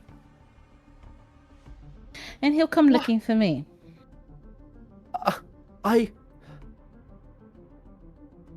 There's Don't so worry. much. There's so much to talk about. I don't want to hear it. She'll push her in the rug. I didn't, and then you pull down, you roll it up. She's like, oh, well, how does this even? And you close it. And she's gonna make it You- like a ransom note, like stole your wife if you want, and she's gonna put it as if the myriad did it. Ooh, symbol of the myriad, leaving it there, the curved pointed star. You see, of course, as you're leaving, there's like a level 1 bandit guy. He's like, well, what do we have here? And 7 arrows hit him in the eye, right? And he falls over dead as you rush out of the building into the night again. Okay, at this point, Oh, you know what? I will want to put it as Riley took her Riley took her. because Yeah, he yes. doesn't know that he's dead yet. He doesn't know. Yeah. So yeah. as like for what we did to Riley as revenge, he would come after her. Very good. Okay, next thing that'll happen here, Roxy, over the next few months, you and some of the members of Cobalt Soul and some of the other allies you have made work on finding the 2 children of your sister here. The 2 of them you think hope are still okay and alive. The I believe Alexander and Catherine. As I need you here, Roxy, to give me a stealth roll, an attack roll, and a dexterity saving throw. Because of your fake out with Myriad and Riley here, you can have advantage on one of those of your choice. Okay, I get advantage on stealth because of my. Good. 27 on stealth is huge. Very good. And what was the other one you said? Dex save and a sleight of hand, and you choose one to have advantage. I will do the dex save advantage. Okay. Very good. And now sleight of hand, please. Okay. Incredible. Over the next 3-4 months, you and members of the library of the Goddess of Knowledge, the Cobalt Soul monks, and investigators and expositors work diligently to uncover and unfold all and many schemes of the clasp, both hoping to save these 2 innocent children, as well as uncover the true identity of the leader of the clasp, expose him, arrest or kill him. Months of occasional skirmishes in the lower commons of Iman, investigating and threatening and intimidating all manner of scum throughout the city, until one of them finally cries out the address. After much physical convincing, we'll say, this person reveals a secret storage building in the lower sort of the docks along the ocean, along the sort of pier, where you find 2 young, beautiful children, guarded heavily, like a treasure hoard of a dragon. You kill dozens upon dozens of these guards, skilled assassins and such, executing this perfect sort of stealth operation as these two children rush over to you. You see, at this point, Alexander is maybe like 7 or 8 at this point, while Catherine is just like 2 or 3 almost years old. As they look to you and they call out, "Mom," because you bear her face, right? Well, very similar at least. She's not gonna say anything. She's just gonna, "Come on now, let's go." Well, Alexander hugs you. You see, waddling over, barely walking, kind of waddling around, a little frightened. You see Catherine Rose Howell as you bring them out. That is where you walk out in the street, and you see a group of assassins and thugs and all kinds of clasp members waiting for you and clapping slowly. You see the face of Declan Powell emerge. Not bad. Not bad, Rosie. For all that trouble, you walk out here and find yourself in what is now my city, stealing my own children. You think I was gonna let you walk away with that? No. Cover your ears, kids. If you think you suffered before, now I'm gonna show you what agony feels like. Yep. Lads, and as they begin to draw their blades and weapons, all 3 successful rolls here, Roxy, you tell me here, do we see Cobalt Soul people coming here to help you in this situation as this massive battle in the streets that we talked about in the news for months to come of this undertaking? Or do we see the party, right? Do we see the fucking Avengers show up as you summoned your party to help you with this? 1,000 I would ask the party to help. Hell me. yes. No way would I ask Hell the yeah. to help with us. As he's get her, boys. He puts on this, like, spiked brass knuckle thing himself. Likes to get close and personal. You see these assassins drawing poison blades, maniacal looks on their faces. We hear an impact of a thunder, right? As they look up like, huh? And in the night sky above, as the clouds have gathered, we see a silhouette of a woman with a cloudy hair, eyes glowing, lightning in her eyes, massive, fucking horrifyingly villainous looking axe that she's holding. As we see behind her rising flaming wings flying through the night sky, circling them. What is going on? We see as some of them begin to move here, their actions split in 5 different ways, as instead they trip and fall as they're trying to like flank and move to the side, as we see emerging from the side, focusing for every possible outcome, Casimir, that looks at them, stopping any possibility of them ever getting out of this alive.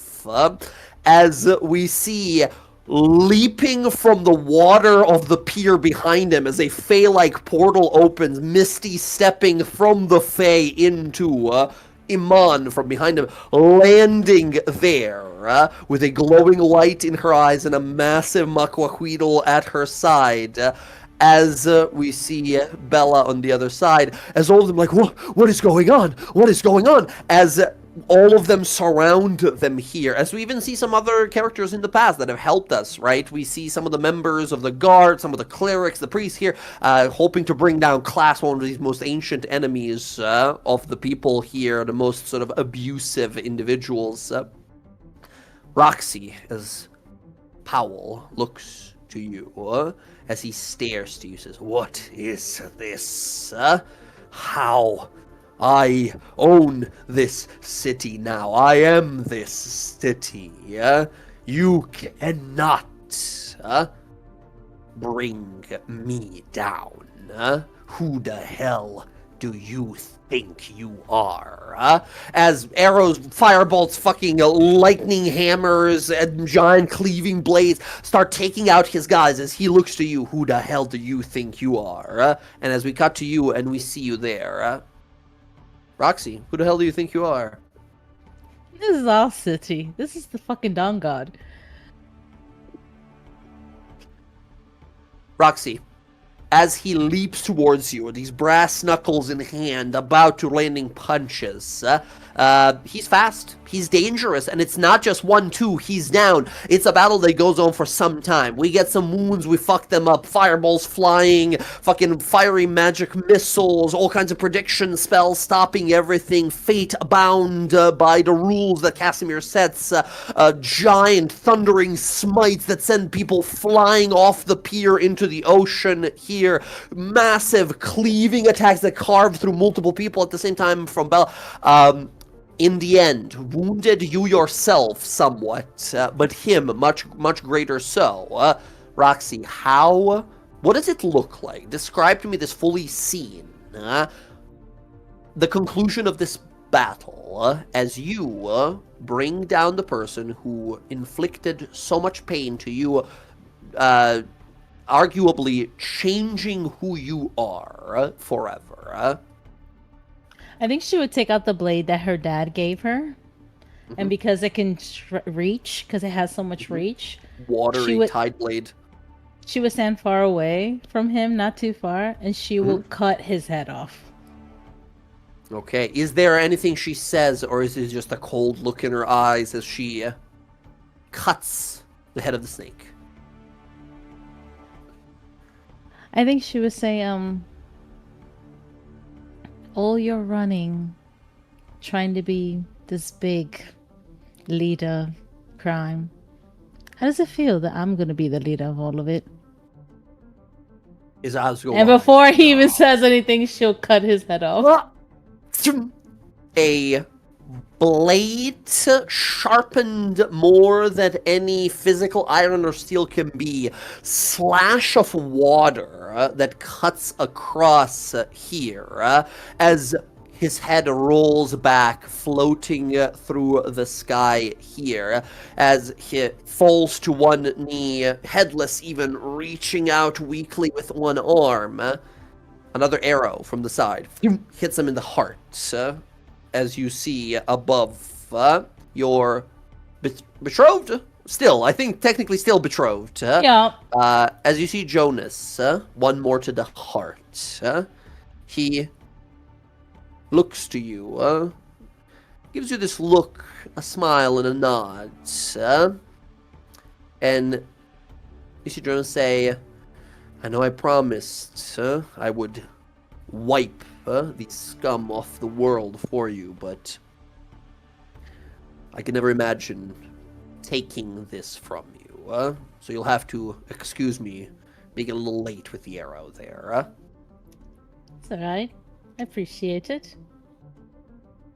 The rest of it is a horror scene. I'm gonna say, as you throw the head, the rest of it is a horror scene, but for the bad guys, right? As they are doing everything they had. One guy, ultimate purple worm poison. It'll kill even a god. And he stabs Bella with it. And Bella, you just like look down and nothing happens. He's like, whoa, whoa, whoa. And then you hit him full on Team Rockets, just flying off the screen like overpowered demigods that we are.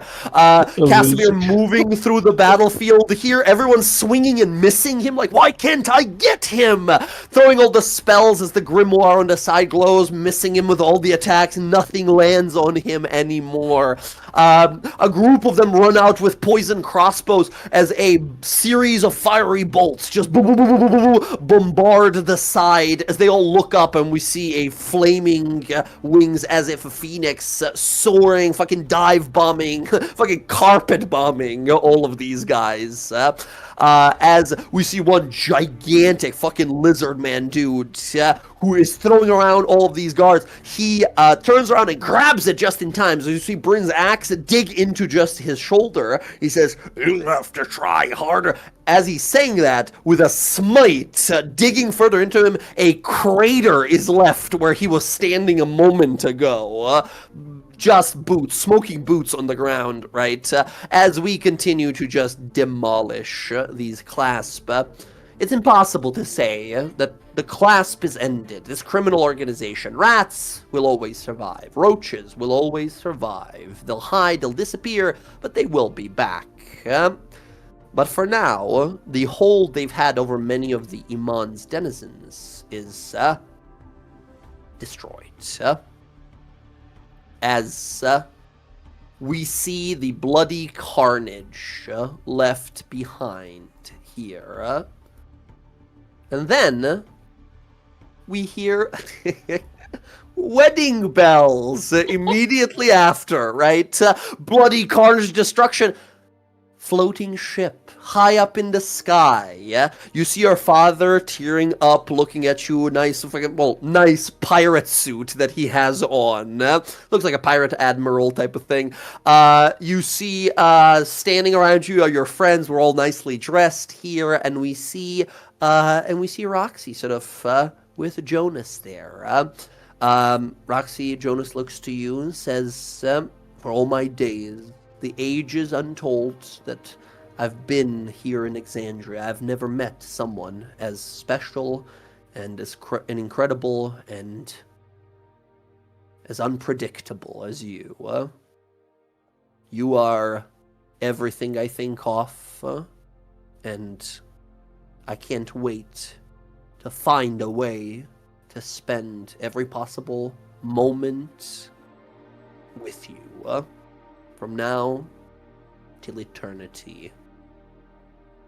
As you see, I guess you could have gotten like a cleric, or it could be Bryn even officiating, right? Or it could be your dad, because he's a captain on the ship. Who did you ask to officiate? I would want Bryn to do it only because I know it would God. make her uncomfortable. Oh, fuck. Bryn, you're like, fucking ceremony smell. Where is that thing looking through your Bryn, you tones? have to smile when you say the words. Bryn, when we see you in your like officiating garb, are you just in your like fucking armor, like battle suit, or do you have like a suit or something, some sort of garb of the Thunderlord that you brought with you or something? So she's gonna be like, fuck, I was gonna wear this to my mom's, but I guess I gotta wear it here instead. Well, this is afterwards. This Oh, happens this is after? afterwards, right? Oh, So you okay. could She wears have. it- she wears the same Once thing again, she wore to it's a her lot wedding. timey-wimey right now. We have to jump back and forth because we're doing individual people at a time. Alright, look, she polished her armor for you, and she's Ah. wearing The same shit you wore to your mom's wedding. God, okay, I can't. She can't. She has to go buy something new. She still wears Excellent. her armor over it. Excellent. Yeah, as Bryn, you speak the words, you call upon the blessings, thunderous clouds, light rain that quickly dissipates and sun comes down as the two of them kiss. As the rest of you guys stand there in the crowd, clapping along, ship cannons, koom, koom, koom, koom, koom, firing into the city.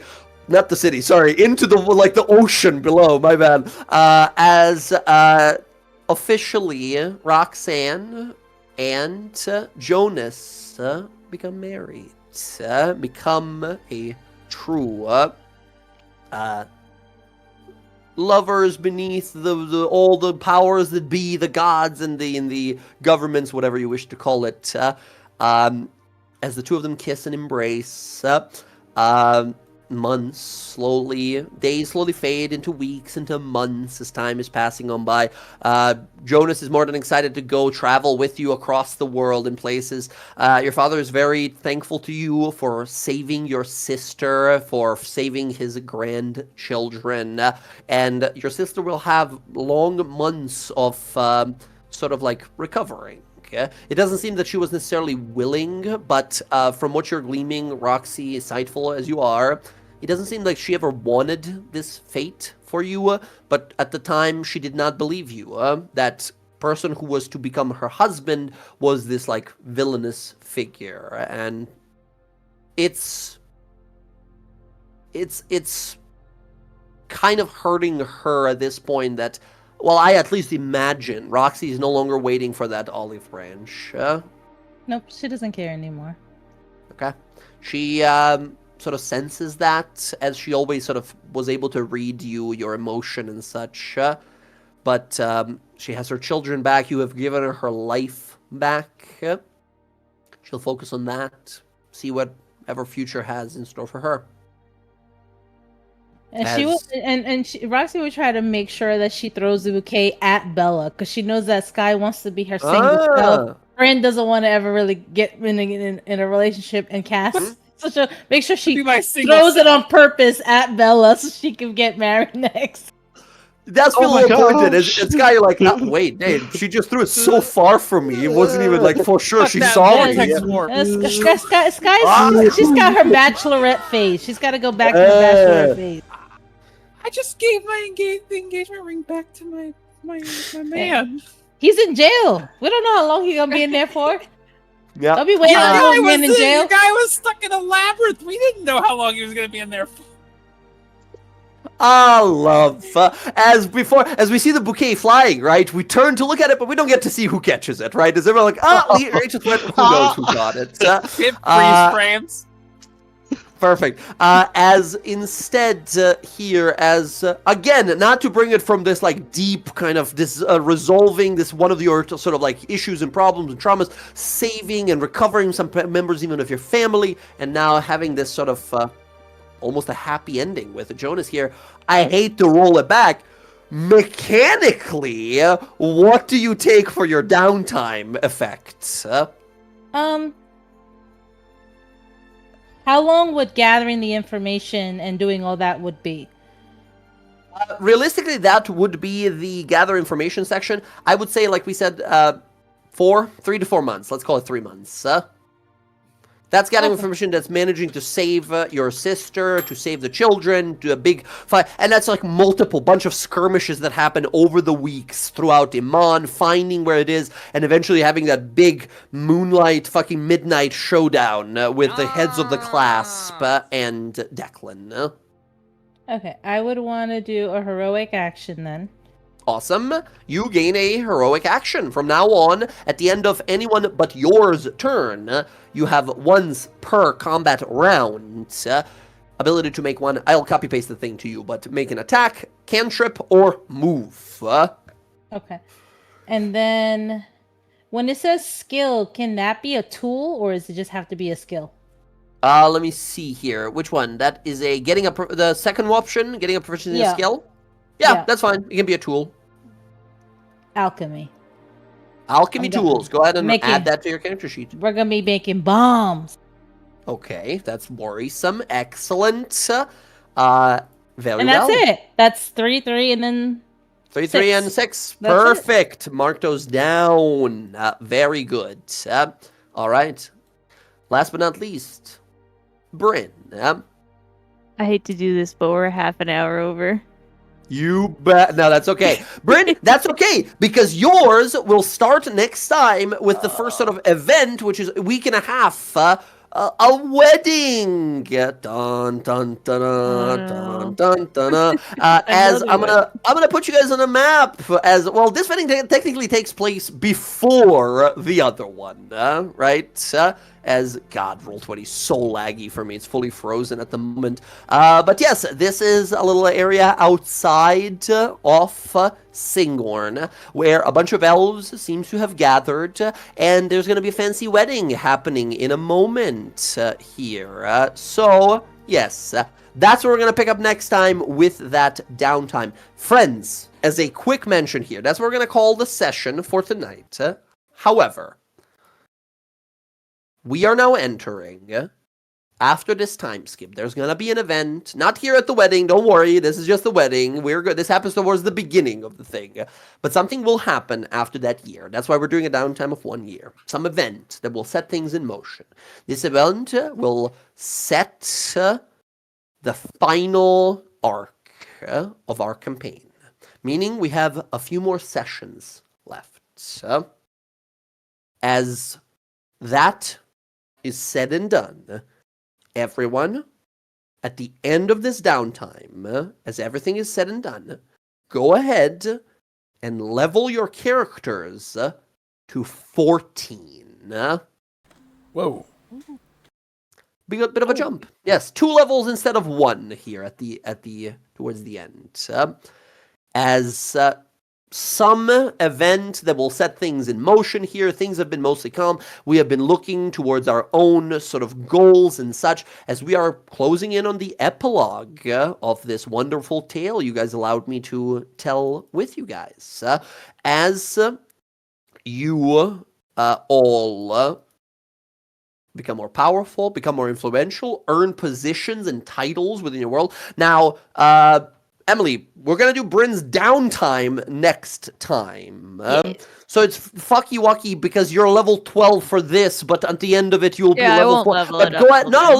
level now, because Oh, it takes a while to level a character at higher levels. So fuck it, it's fine. You're level 14, right? It's good. It's fine. But yes, we'll pick up from here next time. Can I get you to Alright, add tough to my sheet? No, because tough is no longer a feat that you can take as you level up. It's a thing that you get. It's a thing that you get at level 0, and that's it. Yeah, unfortunately, but that's okay. There's other great feats out there. Also, of all the choices, you went for tough, just health. But I guess that's fine. Fair enough. So fair on the enough. compendium, I can only see the basic ones. I can't see. Right. Let me enable that, because Roll20 loves to be a bitch. So before you guys start leveling your characters, give me 1 second to enable in here all of the possible content that you guys can have access to. Because Roll20 disables it by default if it's not been used in a while, but give me just 1 second. I'll fix that. But yes, friends, this is what we're going to call the session for tonight. Take your time to level up whenever you get the opportunity, a chance. So that said, if there's any questions or help you guys need with the level up, if there's any questions you guys wanted to add during the downtime, stuff we wanted to get accomplished, anything like that, let me know. Oh, God. I need so much help. Twist. I need so much help. All the spells in the Grimoire Infinitus, I don't know how to add them to my spell list because I don't know how. have a lot? Don't worry.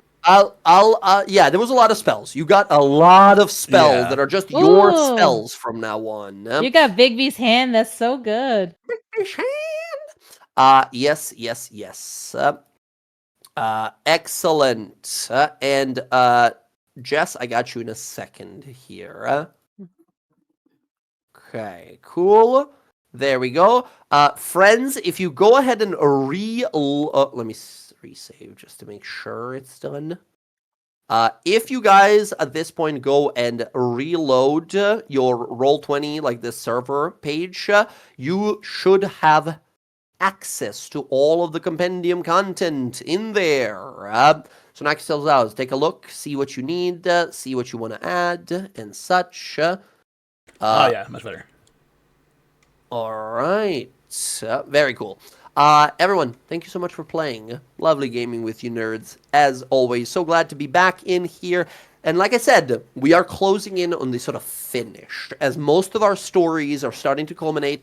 And at that 1 year mark, there will be an event that will sort of reunite the party, as over the next months and year, basically, right? We start splitting up, right? We start going our own ways, achieving our own things, doing our own missions and things we deeply believe in, accomplishing things, be it accomplishment, heroism, redemption, or revenge, right? We're doing our own things, and it starts feeling like the DawnGuard is starting to dissipate. Their legend, never, of course, but with the roles we've now assumed, a little bit, as there will be an event that will put us back together. Something that will test us to our core. That's the DM saying, get ready. I'm going to rock your shit. Oh no! Wait, I have a question about the infiltrators key. Yes, I saw you message that. Absolutely. I forget to mention, but abso-fucking-lutely, during that mission where you were able to take down all of these assassins and all of these people and the clasp, the infiltrator's key that you've had on you for some time will evolve further. If I can actually find it in the list, give me a second. But yes, it will evolve to a sort of greater power still. Except I need to find it. Give me just one moment. Oh, it doesn't come up by itself. Bastard game. As yes, we've had this infiltrator key artifact that we took, funny enough, from the Archmage who had it on him. Still can't believe you managed to just swipe that off of his ass.